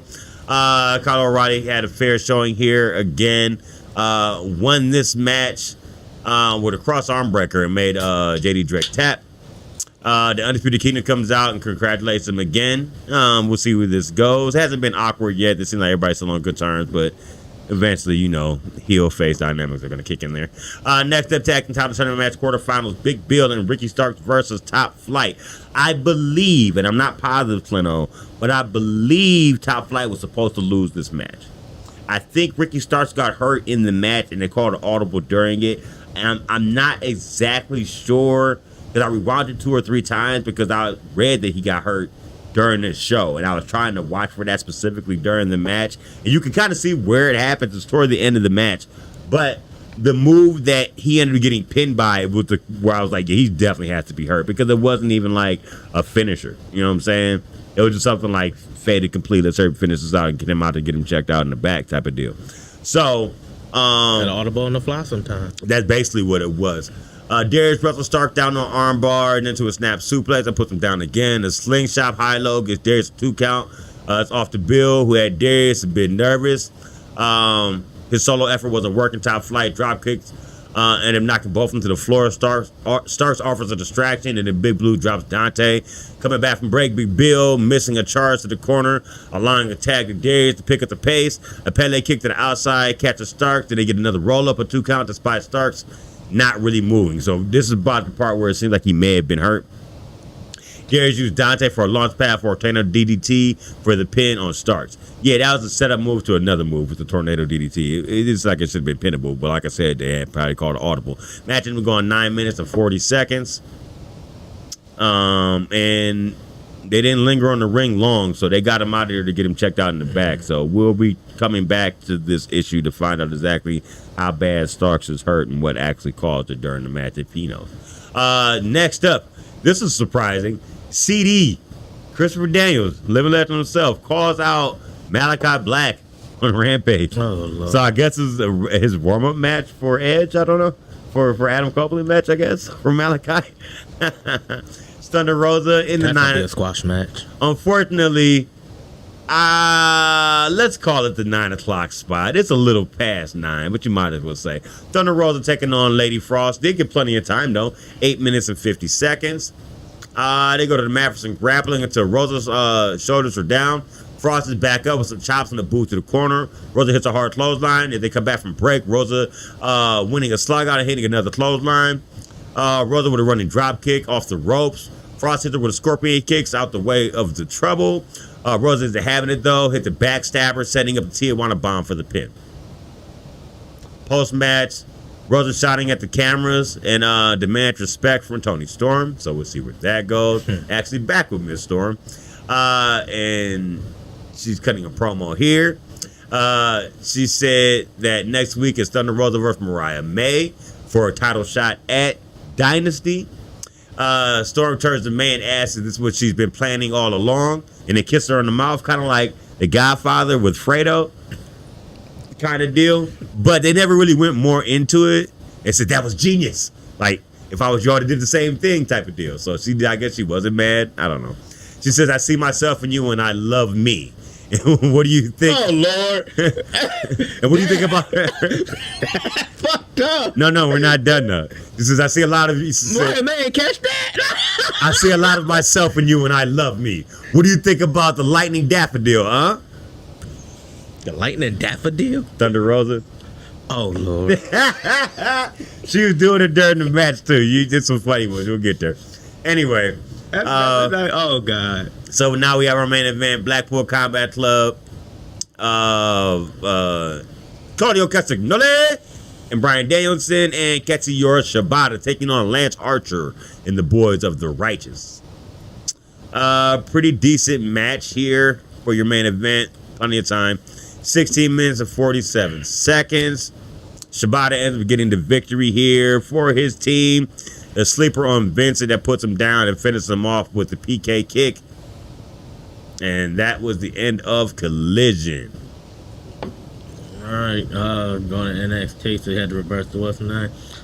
First on NXT, this is the go home show to stand and deliver, which I'll be recapping next week after I have to watch it. So my wrestling vacation probably will end on Wednesday because I'm going to watch NXT because that is to follow the show after stand and deliver. All right, first one is the No One Contender Tournament Finals. X-Time and Nathan Frazier versus LWO versus the OC. Great match. Much as I love the OC, I felt the right team win. I get to the end here. Wild hits a springboard DDT on Gallows. Frazier does a dive on the Gallows. Then he does another dive, but X-Time dive gets shoved away by Anderson. Del Toro hits a dive on the pile, Magical on the inside, but the OC get taken out. Frazier hits a 450 on Del Toro to get the win at 10 minutes and 50 seconds. So X-Time and Nathan Frazier are going to face Braun Breaker and Baron Corbin. Right team won. They've been a team that's been there. Much of the OC established LWO, they're the team that actually is on NXT a lot, so it makes sense for them to get the win. And also too, they've been putting on killer matches as a tag team. Like as a tag team, they can fight any kind of style. Next, Brian Pillman's son said he ain't worried about Mr. Stone or Von Wagner. So we ain't even gonna call him by Because his Von name no Wagner more. can't do anything without Stone, who isn't He here can't this even be week. called by his name no more. Man, no. He said This Brian whole Lexus, Pillman. man, he should have stayed in AEW, bruh.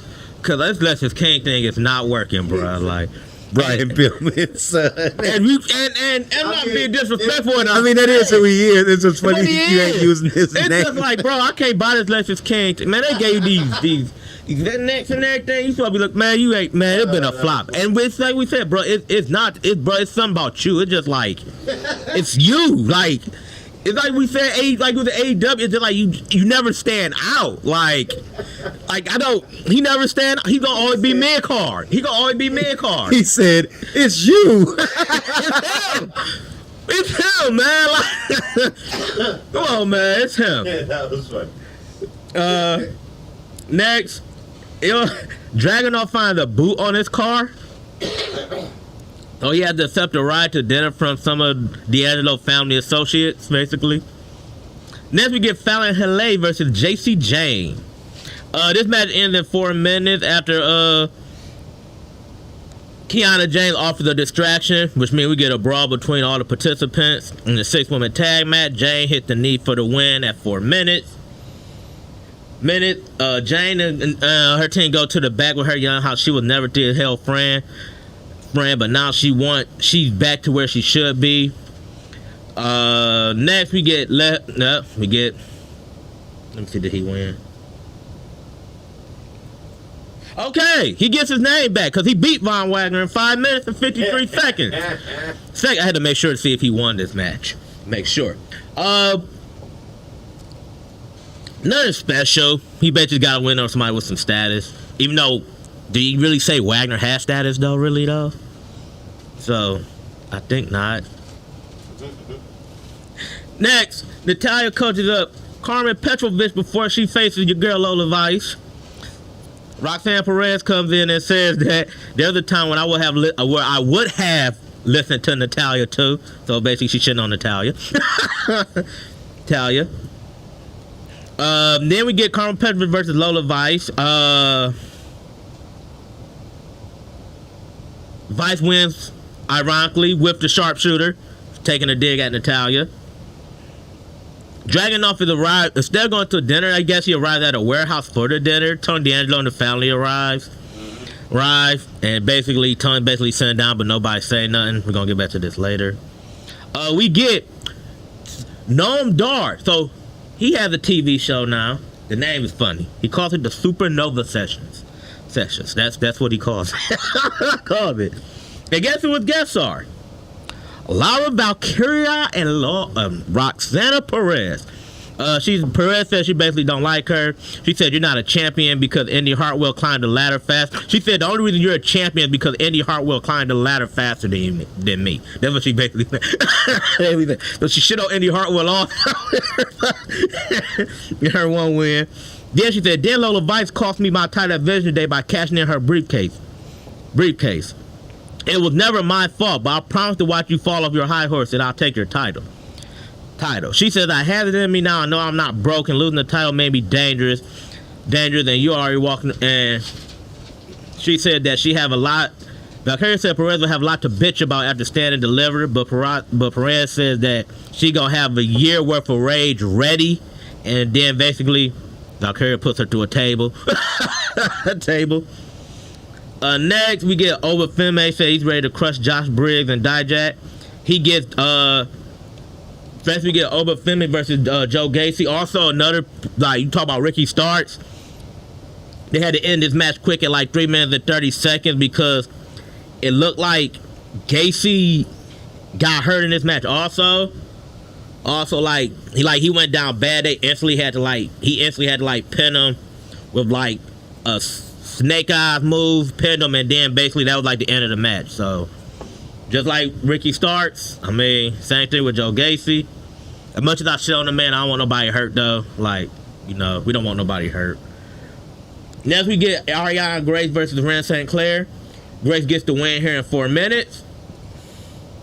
Next, we get back to our dinner. The dinner, he basically said he fixed Dragunov parking situation. He said, D'Angelo said he won't make no promises. Dragunov said that you may be the Don, but I'm the champion. No, he said, you may be the Don, but I'm Il Dragunov, the NXT champion. Champion. So basically he's saying like, you may be the Mafia guy, but bitch, I'm the one with the belt. And you come to me for an opportunity. So are you really the head of the table? Are you really the Mafia guy? You gotta make a deal with me. Badass line. And also too, cause he's like British, so it sounds so much better. better. Next we get Sol Ruka versus Blair Davenport. Sol Ruka gets the win here. At 9 minutes, I thought Blair Davenport was gonna get this one, but I'm happy for her. She deserves it. Now see, and this is why he gets his name Spam, because he does shit like this. So apparently he was barely unable to move. All of a sudden pops up and says he's fine. So he said, oh well, you got jokes? Well, I got a joke for you. You get Sean Spears that stand and deliver. That's your joke. That's your joke. Then they get a chat between them. They both said they are the first two black men in main event of WrestleMania weekend show. But Williams doesn't like that he's going to war with his brother. Hayes said that they had came a long way from their SmackDown dark match in Virginia. Virginia, so doing history. Argue about who split it was. Hayes started throwing a bunch of these analogies comparing titles to their girlfriends, basically. Williams said, basically saying, you lost your title, so you went after mine. Mine is basically what he's saying. Saying like your girl broke up with you, so you think you can go after my girl, basically what he was saying. saying. He said, I believe the hype. And he tried to take my spot. Williams said, I'm no longer in the back seat. He said, I've been around for he said, Williams been around for 6 months, but I've been around for 3 years. And he said, they're going to turn on you fast. And then he said, I'm going to show you how it worked. They get to a fight, security clear out, they brawl, locker room clears the brawl out. That was the way to end the show. So. Alrighty, so then let's go over the AEW Dynamite from last Wednesday. Alrighty, on this show, Adam Copeland opens the show with a microphone, basically talking about he's watched all kind of wrestling in his life, including WWF, NWA, placing in Canada and everywhere, and now he sees we're the best roster. He thinks he's seeing where the best roster he can imagine can be, which is basically talking about AEW's roster and how they're trying to push the industry to a better place. He basically just coming out and just... He basically cut a bomb-ass promo, bro. He cut a bomb-ass promo, but... all he like defended AEW, but he ain't shit on no other company while doing it. Exactly. Like, that's how you supposed to do it. Basically saying, like, look, you can like, I think AEW is the best in the world. But like when he said, I wasn't doing it, they was like, no, don't do that. Like, he shut them up real quick, like, no, don't do that. If they like you can like them too. Like, I'm looking like that's basically everybody's starting to say that on both shows. It's outside the little, we call them the little Mars. Like, it's a good time for wrestling, bro. Like, enjoy it. You don't have to fancy one. I like both shows. Do I like certain things about more shows than the other? Yes. I hate that Dynamite put their women matches at 9 o'clock. But hey, it was the main event this week. Okay. They still put their match at 9 o'clock. It wasn't. It was past 9. I know. I'm just talking about general, though. Okay. 95% of the chance they're going to put the match on at 9 o'clock. Basically, he used this as... He used, in my opinion, AEW's, they roster tag team division kills WWE. Especially with the trios and everything. Imagine they get a women tag division. They'd really be going on fire. They, also, I don't know, this must not have happened during your show. I'll talk to you about it afterwards since you didn't talk about it. You didn't bring it up, so I won't bring it up. For now, we basically use this as Copeland introducing Will Ospreay to the show. Hold on, bro. He's here to take on another Will in the Battle of the Wills. His teammate, Powerhouse Hobbs. It's the battle of High Flyer versus, well, his name says it all, the Powerhouse. Getting down to the... Don't think Vision's a big show going through that truck. It's getting to the match. Getting down into it. There's a point where Hobbs getting to a knockdown, misses fast on the top rope. Hidden Blade gets countered into the World's Strongest Slam, which gets countered into a small package. The Ospreay a 2 count. Hobbs blasts him with a clothesline to take over, setting up a middle rope swinging power slam. for another 2 count. Another power slam attempt is countered into a DDT, and a sky twister press puts Hobbs down again for a hidden blade finish. Ospreay wins 14 minutes and 15 seconds. Post-match, Hobbs was pissed off that he lost. Don Callis had to come in and break it up between the two. But at the same time, that was overlayered with the fact that Bryan Danielson's music hit before Will Ospreay fully left the set. As you know, he likes to do trolling like that. Coming out basically doing this in his face. Next match was Bryan Danielson taking on Lance Archer. Another match they gave plenty of time to. Gave it 15 minutes and 38 seconds. The missile dropkick attempt was hit, followed by yes kicks. Archer doesn't care about that, though. Hits him with a hard chokeslam. Tries to go for the blackout. That gets broken up with elbows to the face. Danielson's sleeper attempt gets broken up, so then he has to kick him in the head 3 straight times. Running knee finishes off Archer. 15 minutes, 38 seconds. Next up, Chris Jericho's on the stage calling out Hook again, so they hit the Hook signal. Hook comes out, praising Jericho, and Jericho's asking Hook to believe in him. Hook does. He points to where they can team together next week on Collision. Eventually, I said they'll be taking on Shane Taylor Promotions, so eventually this is going to lead to another match between Jericho and Hook eventually, I think. We'll see where that goes. Jay White versus Billy Gunn. We talked about the lead up to this and everything with Bullet Club Gold breaking into his house and things of that nature. Gunn jumps White in the stage during his entrance, so you know how to usually do the guns up, and it's all black except the spotlight on them. So instead of being the rest of the Gun Club with him, it was just him by himself, but he didn't know Billy Gunn was standing behind him in the spotlight. So it actually looked pretty cool when he attacked him. I gotta give him props. Like, he went for the thing, you know, I did some spin, but the whole time Billy's just standing there like this. And he doesn't realize he's there, so that was pretty funny. So he jumps him during the spotlight entrance. They get inside, the bell rings, punches him down to the floor. The fight heads to the outside where White can't get anything to start going. He gets knocked right back down in the ringside to avoid a super kick. Moving ahead to a clothesline that puts White down on the floor again. They come back from break. White unloading in the corner. Gunn runs him over again. You see the Acclaim down in the back with the extraction, letting White set up the Blade Runner. The one and only connects instead. Billy Gunn goes and grabs a chair, includes the Guns to come in. Beg for mercy, though, allows White to hit a low blow for the DQ. Post-match, the beatdowns onto the Acclaim, come in and make the save.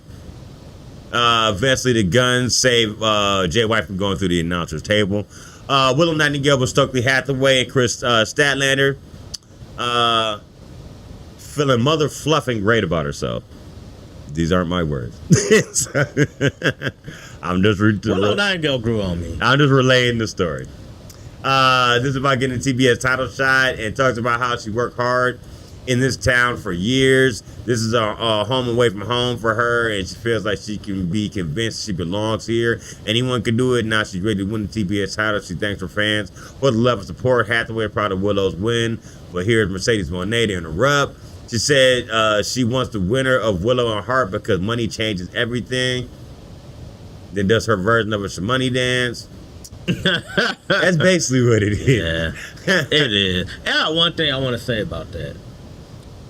The way that he uses Sasha Banks, Mercedes Moné is the using slave names. She's always gonna be Sasha Banks. But that slave name don't apply to her. She actually talented. Wait, it applies to anybody because Bryan Danielson is talented too, but he still was a slave name. Yeah. So what do we go for Sean Spears there? Slave name. Even though he went back to WWE? No. Because he went back to his real name when he went back. He was Todd Dillinger's his slave name. Okay. So whenever you go to another company, you get a whole new name. Because you don't always get a new name. The only company that does that is them. Everybody else, you could be who you were in some other place. They're the only ones that make you change your name. So it's your slave name. Okay. Now Jay Cargill kept her name. Sometimes they just keep it. AJ Styles got that luxury too. So look at Gunther. I actually like Gunther better now. Than at first, that was controversial. It was. That was controversial as hell. Then again, you got a guy who had sexual assault trafficking charges making decisions now.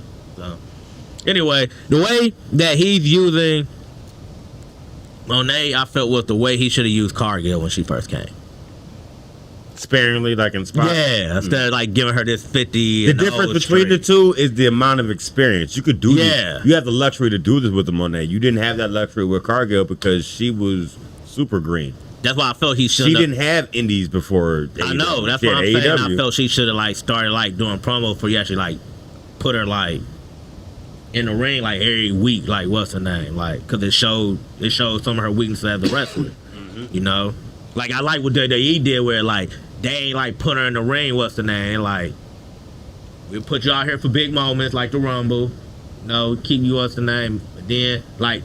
Her match at Mania, it's a good match because it goes showcase her strength, but it has her weaknesses, you know. So it's like, but I like the way he doing it with Mercedes Moné. I'm just wondering where Chris Statlander go fit in all this.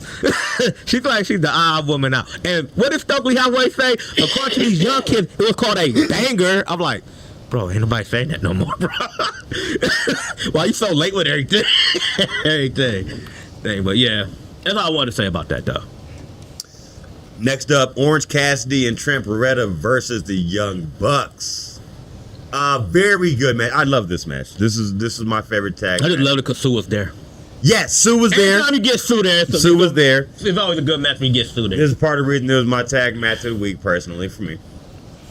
Let's get down to the main part of the match, which I love. EVP Trigger misses by the Bucks. Cassidy hits the top rope DDT. For 2 on Matt. Cassidy and Beretta hit their own version of a TK River and the Soul Food into a half and half suplex that sends Matt flying back. Back up, Matt fires off some super kicks, but then stops. Matthew. He stops and it's you're like Matthew, not Matt. It's Matthew. Before that, he came to the ring and he seemed like he was going to threaten Sue, but he offered her a fist bump. She pushed the fist bump away and paintbrushed him. That allowed him to get caught into a spike 0 into a 2 count on Matt. Nick making the save. Now this was the best part. So they went into like it was Superman punch into the scrunchie, and then you did the tope to the outside to take out Nick. That didn't work. He kicked out. Or Nick made it back into the ring to make the save to stop the count. So then they were gonna do that all over again, basically. He did the tope again. This time it did take Nick out. And as Trent was getting up, he got a kiss on the cheek from Sue to give him that was like his Hulk up was the kiss on the cheek. But that didn't even fucking matter. That didn't even fucking matter after the fact. He gave him the kiss on the cheek because Matt sends him into the turnbuckle that was already exposed, rolls him up, pulls the tights, get the victory. So I like the subversion there because they went through the sequence again. So you thought, okay, this time he's going to actually hold him on the outside and finish the pin. And you had the turn of the kiss, which usually always worked for the face. No, bitch, you still lose.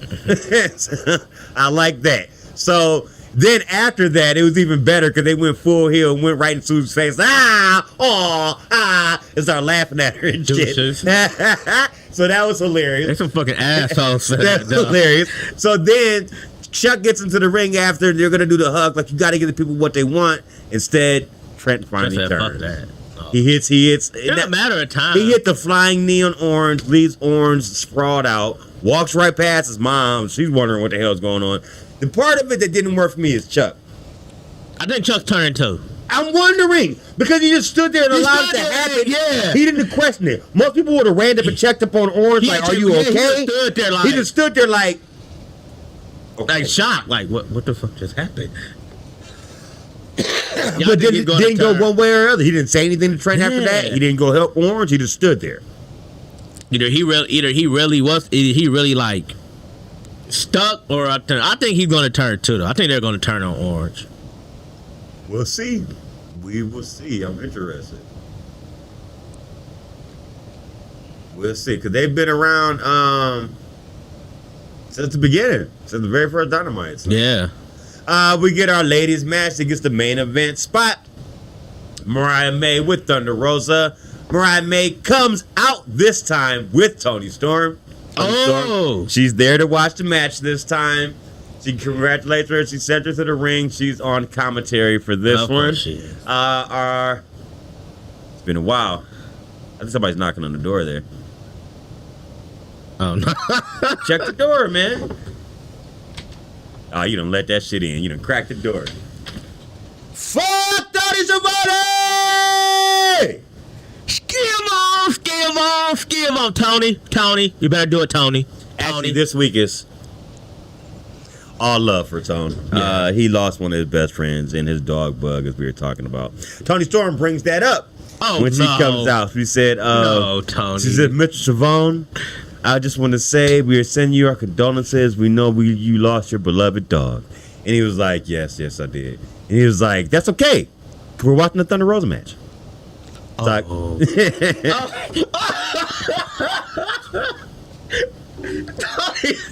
hey, right. She was tripping. She had another one. Daddy lion? She had another one too. She says, "You know what? I just noticed there's a correlation between her face paint and her career."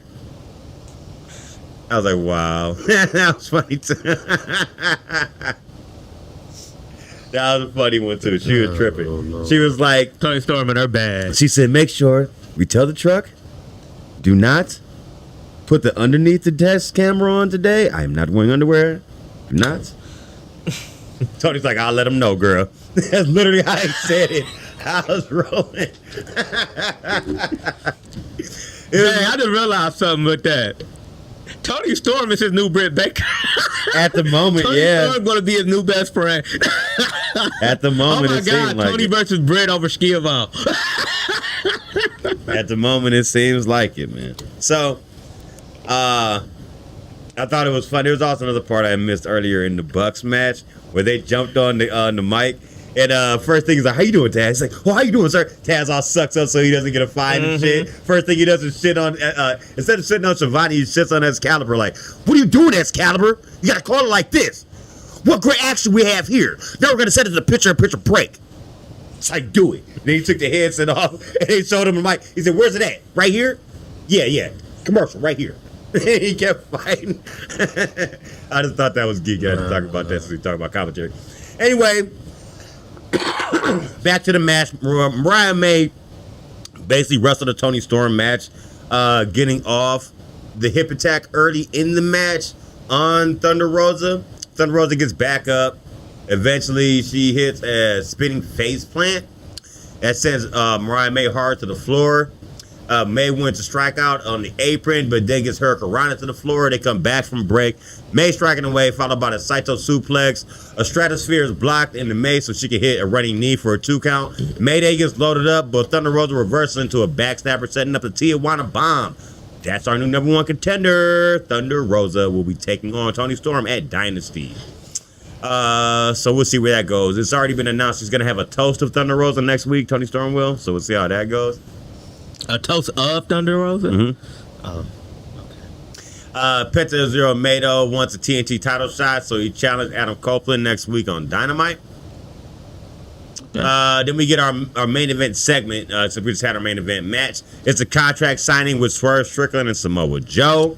That shit was awesome. Both men come out. Swerve said that he's been on his rise to the top.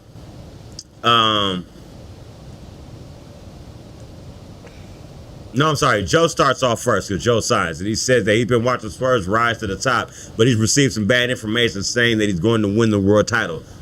Joe then threatens violence and says Swerve has a chance to walk, but it says Swerve said he wants to, Swerve says instead he wants his moment his entire life. He's worked hard to get here and to do anything to win that title. And that Dynasty is going to show that he's every bit of the man that Joe is. They start to fight with each other. Eventually, this fight breaks down. Swerve gets the better of Joe at first, pulls out that chain he's been threatening him with, starts to choke him out with it, but then Joe reverses everything from that, snatches the chain from him, and starts proceeding to beat the shit out of him with the chain wrapped around his fist, leaving him bloody. He walks off. Swerve just laughs in the mic, just cackles at him in his own blood. So from there, eventually, he signs the contract in his own blood while he laughs. This pisses Joe off. Joe runs back to the ring. Uranagi's him through the table they originally were signing on. And that's the end of Dynamite after Man, what's that. up with people going through tables? First, hey, and what's funny is challengers. First by champions. On NXT, Rosella Perez gets thrown to a table. So does Swerve Strickland. Yeah, that's ironic. As we go to SmackDown, right, see, starts off the KO show. Yeah, this is the KO show. So, basically, it's funny. He got a traditional KO Mania shirt, which is now basically up to WrestleMania 5. I mean, no, my fault, 7, because, you know, he always does these things with these WrestleMania shirts every time he goes to WrestleMania. Mania, what the heck just happened to my... There we go. After that, he brings out Orton, then Paul comes out from the WrestleMania stage. He said that they're right across the street from the stage, so it's time to head outside. Apparently, something went wrong because Grayson Waller and Austin Theory pop up from the ring, but I guess they missed a cue. Cue, because they supposed to jump Owens and Orton, but they would miss their cue. So anyway, you come back from break. Owens stole a golf cart, and they're driving over to the stadium, basically, to get a conversation with them too. Andre Memorial Battle Royal. Just get to the participants, and then we're gonna get to who won. You probably can once I read, you probably can make guess. Oh, did they win? Do they have a chance? Luke Gallows and Carl Anderson are in this one. Angel, Berto, that man went from Humberto Carrillo to Humberto to Berto. He will be on the list of next cuts. Next cut. I want to know his real name, because you know that's a slave name. Fucking Humberto. JD Madonna, Elton Price, Kit Wilson. Wait. Pretty Deadly. Yeah, boy. They always gonna get their name mixed together. They do it together. Rick O'Shea, LWO. Yeah, why you say it like that? It's not 2 words. I know. Rick O'Shea. Ricochet. You know, that's how I'm gonna start saying his name now. Rick Because he would have O'Shea. matches. He been on what? He be dragging Lee on WWE Speed on what's the name. So he racking up some wins. In this year, Jinder Mahal and Veer and Sangha, Mr. Big Swerve, are they still married? Are they still married? Probably. Who? Andrade. Mr. Big Swole. I didn't hear they broke up. Okay, so they must still be married then. That Cedric Alexander, by the way. Almost. We ain't seen him in a while. Ashanti Theodot. Do anybody really care? Damn, can't even get his name finished. Kira Tozawa, Otis, Ivar, the Creed brothers, Apollo Crews, and Cameron Grimes. You can't even say to the moon because we don't know where the hell you been at, brother. To the side of the milk carton.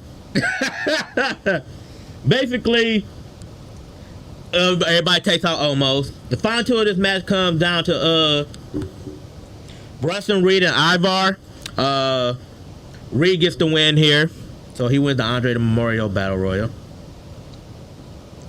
Next, we get Logan Paul talk about how stupid everybody is. He has a camera crew who basically said they're going to take out Orton and Owens, but that didn't work, so they basically take out Logan Paul. Dragon Lee apparently been attacked. Zelina Vega versus Elektra Lopez. Elektra Lopez hit the electric shock for the win here. Post-match beatdown. They all basically beat down LWO, Rey Mysterio and all them. But Andrade turns on Legado and sides with Ray and Zelina Vega. So your boy's face.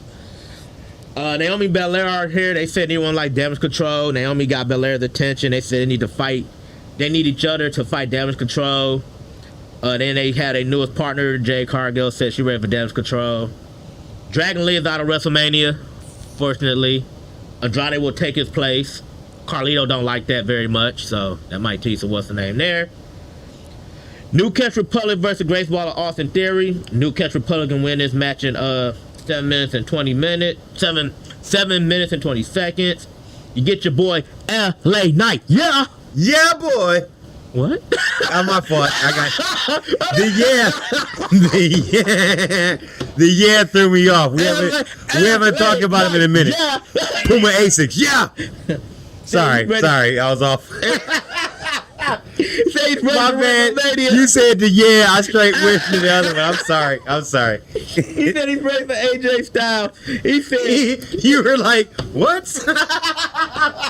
My bad. I'm sorry. he said the night will be ready for WrestleMania. That AJ Styles will be phenomenal again, taking out on Sunday. He said instead of crying like Styles been doing, you owe me a thank you because I'm making people talk about you, basically.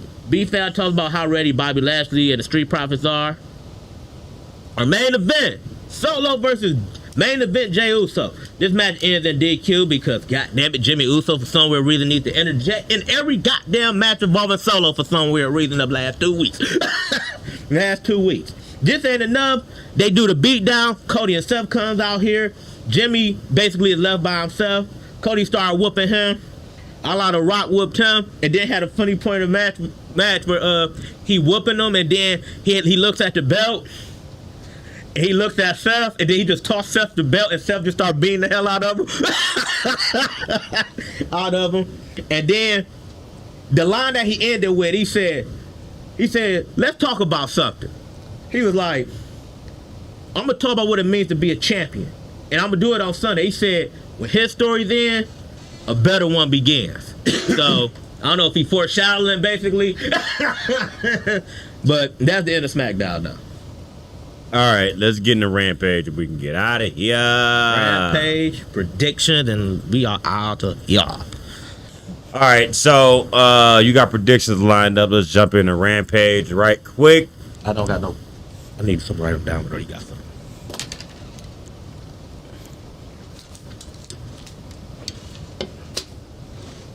All right. I should be better at this. I apologize. So the opening match of Rampage is Malachi Black versus Christopher Daniels. Switch that up while you do that. CD here. His eye finally healed, so he doesn't have that weird black eye anymore. So that's cool. Oh, okay. Yeah. Eventually, this match ends up really weird to me, though. Daniels hits a running forearm shot followed by SCO. Daniels go for a Death Valley driver. He gets a near fall out of it. Tries for the Angel's wings, but Malachi Black counters. He hits the black mass, and for somehow Daniels kicks out. So then he just picks him up and hits him with another black mass, and then he wins. If it failed at first, Try again. Try again. Malachi Black wins after 6 minutes. Excuse me. Are we? You doing both nights on there, right? Yes. That's what I figured. Okay. AEW International Title Eliminator match. London Lightning, a jobber from London, Ontario, Canada, where this show is being held, versus Roderick Strong, who comes out, of course, with the Undisputed Kingdom. Matt Taven, and the other guy who used to be a cuck in WWE, Bennett. There we go. Mike Bennett. I forgot his name for a second. Anyway. Was he married to Maurice Kanellis? Yeah, remember he was a cuck? Okay. Remember she saw his dog him live? Yeah. Anyway, so this match is basically fait accompli because I don't see this guy getting a title shot. So London goes up top, Strong rolls out of the way. London chases after him, hits a crossbody on Taven before being clotheslined by Wardlow. I forgot Wardlow was out here also. Here's everybody basically except for Adam Cole. This is all while the referee was distracted. Strong is up making him tap with the cloverleaf for the victory. Now, so it's to the point he didn't even have to use his finisher to finish these matches off. So they're not really giving him a good enough a challenge to me. But that's here nor there. Third match, Serena Deeb, my girl, taking on Trish Adora. The professor somehow twisted Adora into a pretzel in the middle of the ring before kicking her in the butt. Almost like that key lock move that Sonata used to do before he kind of changed his whole gimmick. No more small mass? Yeah, that was small mass Sonata. He didn't do, Sonata. He doesn't do that anymore. Adora with a nice backbreaker. We head to our next set of commercials. We come back from there with Deeb hitting a nice dragon screw followed by a clothesline. Deeb catches Adora in the ropes, hits a backbreaker across the middle rope. A great series of counters follows as Deeb pulls off the spinning move, back elbow to Adora in the corner, followed by another dragon screw. Adora with a Nelson bomb, followed by a pin for a kick out. Deep hits a few uppercuts as Adora hits her with the right hand in return. Deep sends her into the ropes for a release German. Deep follows that up with Serenity Lock for the victory. This match goes about 9 minutes. Has been the best match on the show so far to this point, but a very solid main event is going to finish it up. We'll get to in 1 second. After we speak about the promo with Saraya back, as we spoke on the other show, she wasn't even here for the most of this bullshit. She's back with Hardy Cameron. She's still sour about Ruby Soho. Her brother Zach, meanwhile, promises to beat the crap out of Angelo Parker next week, so we're finally going to get that match, so maybe we can finally be done with this shit. Maybe. About time. And we get our main event, 4-way elimination match. Daniel Garcia versus Action Andretti versus Commander versus wrong one. It's that one. Versus Brian Keith. Commander and Andretti are going at it inside the ring while Keith and Garcia are fighting on the outside of the ring. Commander eliminates Brian Keith via roll up. He's pretty mad about it. We get back in the ring. Andretti hits a moonsault on Garcia. Meanwhile, Commander hits an aerial assault on everyone on the outside of the ring. Andretti eliminates Commander with a cutter from off the ropes. Now it's down to Garcia and Andretti as Andretti hits a drop toe hold. Andretti hits a neck breaker as he delivers a standing moonsault. Garcia hits an ankle lock and gets Andretti in the middle of the ring. Andretti hits a crossbody from over the top rope. Back inside the ring, Andretti and Garcia exchange forearm shots to the face. Andretti hits a Falcon Arrow on Garcia, but he kicks out. Garcia with the leg submission, like a heel hook kind of deal, for the victory. After about 14 minutes, solid main event to end Rampage this week. Give Clint a couple minutes. Let me get back and do predictions really quick. I do have one more story I can get into real quick while Clint finishes up his thing. So, the WWE had their Hall of Fame. Everybody officially had went in. We were going to talk about it last week, but we got something to talk about next week, I was going to say. We got something to talk about. I might as well touch on this now, since we got a couple extra minutes here. So, the Hall of Fame this year, Paul Heyman was probably the headliner of the class, I would say. This show emanating from the Wells Fargo Center. They have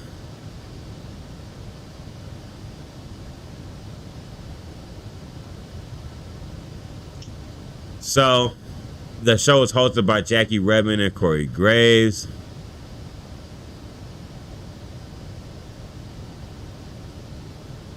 The first, I don't know if there's any particular order, but Paul Heyman goes in. Roman Reigns is out to handle Paul Heyman's induction, which is a little weird for me because I assumed that they would have had somebody else from his times. Anybody from the ECW times or anything like that. Somebody might have been a little closer to Paul Heyman, but I guess him and Roman are pretty close right now, so that works. Also, you had getting inducted was Bull Nakano. Great introduction by Alundra Blaze. Yeah, Alundra Blaze introduced her. Which makes sense. I mean, did have a woman defending WWE. Undertaker was them too. The Undertaker was out next to introduce Muhammad Ali. That makes sense. Legend of legend. The U.S. Express are getting inducted next. I love the end they did. The Fireflies. That was awesome. And then Claude Thunderbolt Patterson, who were inducted by the New Day, including Big E.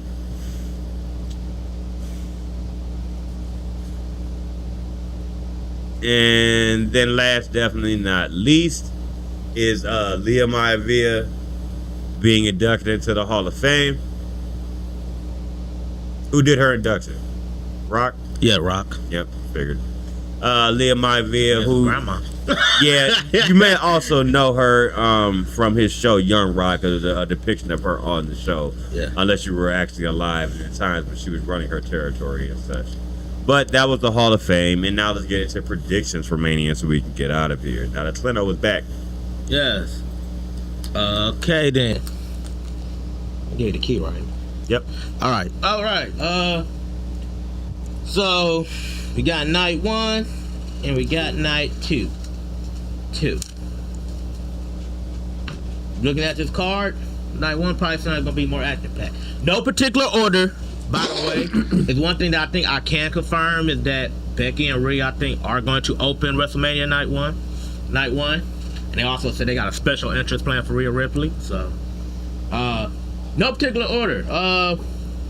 Mysterio and Andrade versus Dominic and Santos Escobar.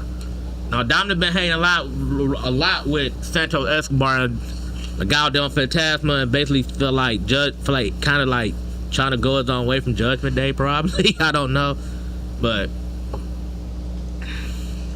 what you got on this one? I'll go with the heels. Yeah, I agree. I think Dom Santos win this one. I think Carlito possibly turned on him because he was upset about the fact that Ray ain't picked him to do WrestleMania main event with him.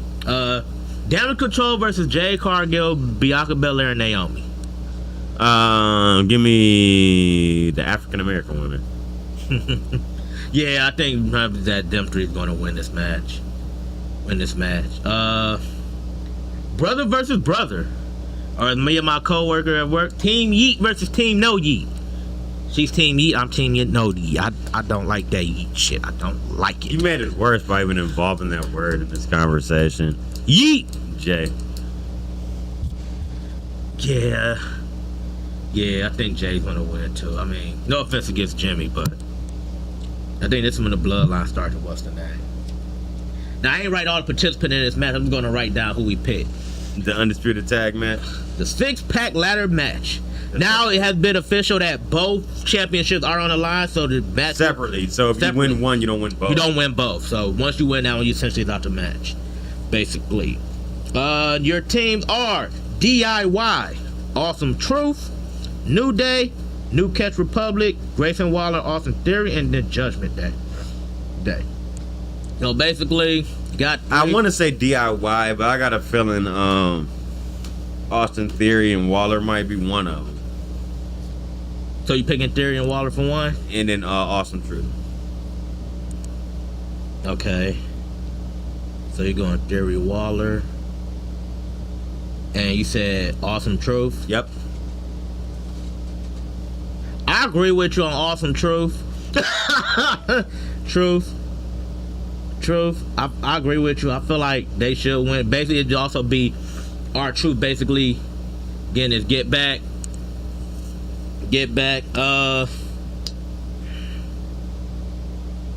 God, man, I seem like they might go face heel to win the titles. I think it might be Theory and Waller, but I want to go different. I want New Catch Republic to win. Damn it, they deserve it, bro. But I'm gonna go different here. I'm picking New Catch Republic to win. I think they probably won't. I think I agree with you. I think Theory and Waller, I think, probably will win it. Sami Zayn versus Gunther for the IC Championship. Gunther retain. I'm going Sammy here. I need to see a bigger challenge for him to lose that strap. The only way I see Gunther retaining against Sammy, the next person you gotta drop to gotta be back to Gable. It gotta be Gable. It got to. Got to. So you're going with Gunther. I'm going with Sammy. Becky versus Rhea. This is for your women's championship. I'm gonna go with Rhea here. I think Ripley retains. I get how they pushing Becky, but yeah, nah. It's Rhea. It's Team Rhea. It's the same shit it's been for the last couple of years. They've had their main four off, had their moments, and they're basically all pushing people over. Bayley's gonna be there next. Now they're pushing people over. It was Bianca Belair getting her shot the last couple of years. Now it's Rhea's turn. She already had Charlotte. Now she's having Becky. Mm-hmm. So, and then our main event on night one will be Cody freaking Rhodes, and Cody the American Nightmare Rose and Seth freaking Rollins versus the bloodline of The Rock and Roman Reigns. You mean you get to see that bad? I need a badass intros, bro. I need you to be walking that bitch like fucking throw out the Phantom or something. The way he be connected. Yeah, Bloodline's gonna win night. We're gonna be Blood Night Rules night too. Question. Yeah. What if Rock somehow cost Roman the belt on night 2, which precipitates Probably the SummerSlam? Probably it'll lead to a match between them because The Rock said he's not going nowhere after this. So it's like, but after this, The Rock got to film a movie though. He got to film the Mark Kerr movie. Yeah. Movie. So you're gonna take time off regardless. So, next night 2, the Final Testament versus the Street Profits, versus Bobby Lashley and the Street Profits. And I want to say Bobby Lashley and the Street Profits, but I don't know. Philadelphia Street Fight. I got a feeling it's gonna be Last Testament because Triple H has a hard on for carrying Cross. He does. I don't see shit in him. I agree with him. I agree. I think Final Testament wins here. LA Knight, yeah. Puma Asics versus AJ Styles. I'm going LA Knight. Yeah, he's gonna put him over. Next we get our triple threat match: Logan Paul, Randy Orton, and KO. Randy Orton. That's the same thing my coworker Michelle said at work. She picked Randy Orton too. I picked Logan Paul. I think Logan Paul's gonna retain. Prime and all, he's gonna retain. I want KO to win. Like, dang it, I want KO to win.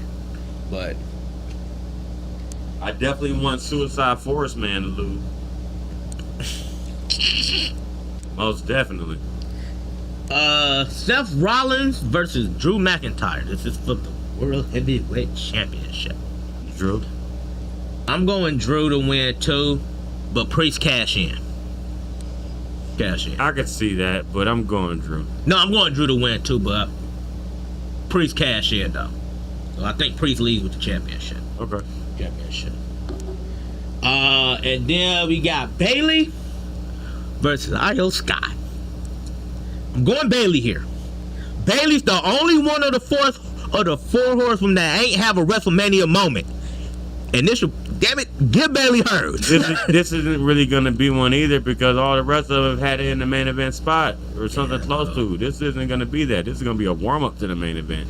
I'm picking Bayley because she deserves her flowers, but let's not confuse this. It's not as big as those still. And they haven't acted like it the whole time. Like, she's been a kind of an afterthought here. So I feel bad for Bayley during this whole WrestleMania run. She earned her flowers by winning that Rumble, and they ain't really gave it to her. They didn't backburn her. Yeah. I think she's still good. Yeah. I still think she's going to win, though. But I also forgot to say, too, that CM Punk will be the special guest commentator for that Rollins match. So, that Rollins McIntyre match. I don't think it'll make a difference, but. No, I don't, but. Yeah, so I'm going with Bayley also. He's there. It makes sense. You know what? What you said will probably happen in that match, too, because he was Mr. Money in the Bank for a minute because he had won it back-to-back years. So it makes sense for the cash in to happen right in front of his face. Yeah. I also think, too, I'm going to call that Bayley AO match, I'm going to call that possibly like, that's probably going to be like one of the best matches probably of the night, of both nights. And then you got your main event. Would probably be a Bloodline Rules match. It will be Cody Rhodes versus Roman Reigns. Cody gets a chance to finish the story. Who from this match is in the opening of our show? Huh? Who from this match? Oh, Cody. You know my answer. Yeah, I do too. I think that this win here would be probably the biggest WrestleMania win probably since Kofi Mania. If Rhodes wins it, yeah, you probably can make that argument. I'd say so. And he does it because the champ that his daddy could never get, and he was today. So yeah. Now here's my question before we get out of here: what if they don't finish the story?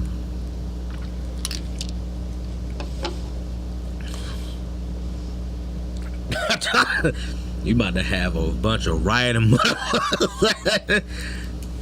I'm just saying.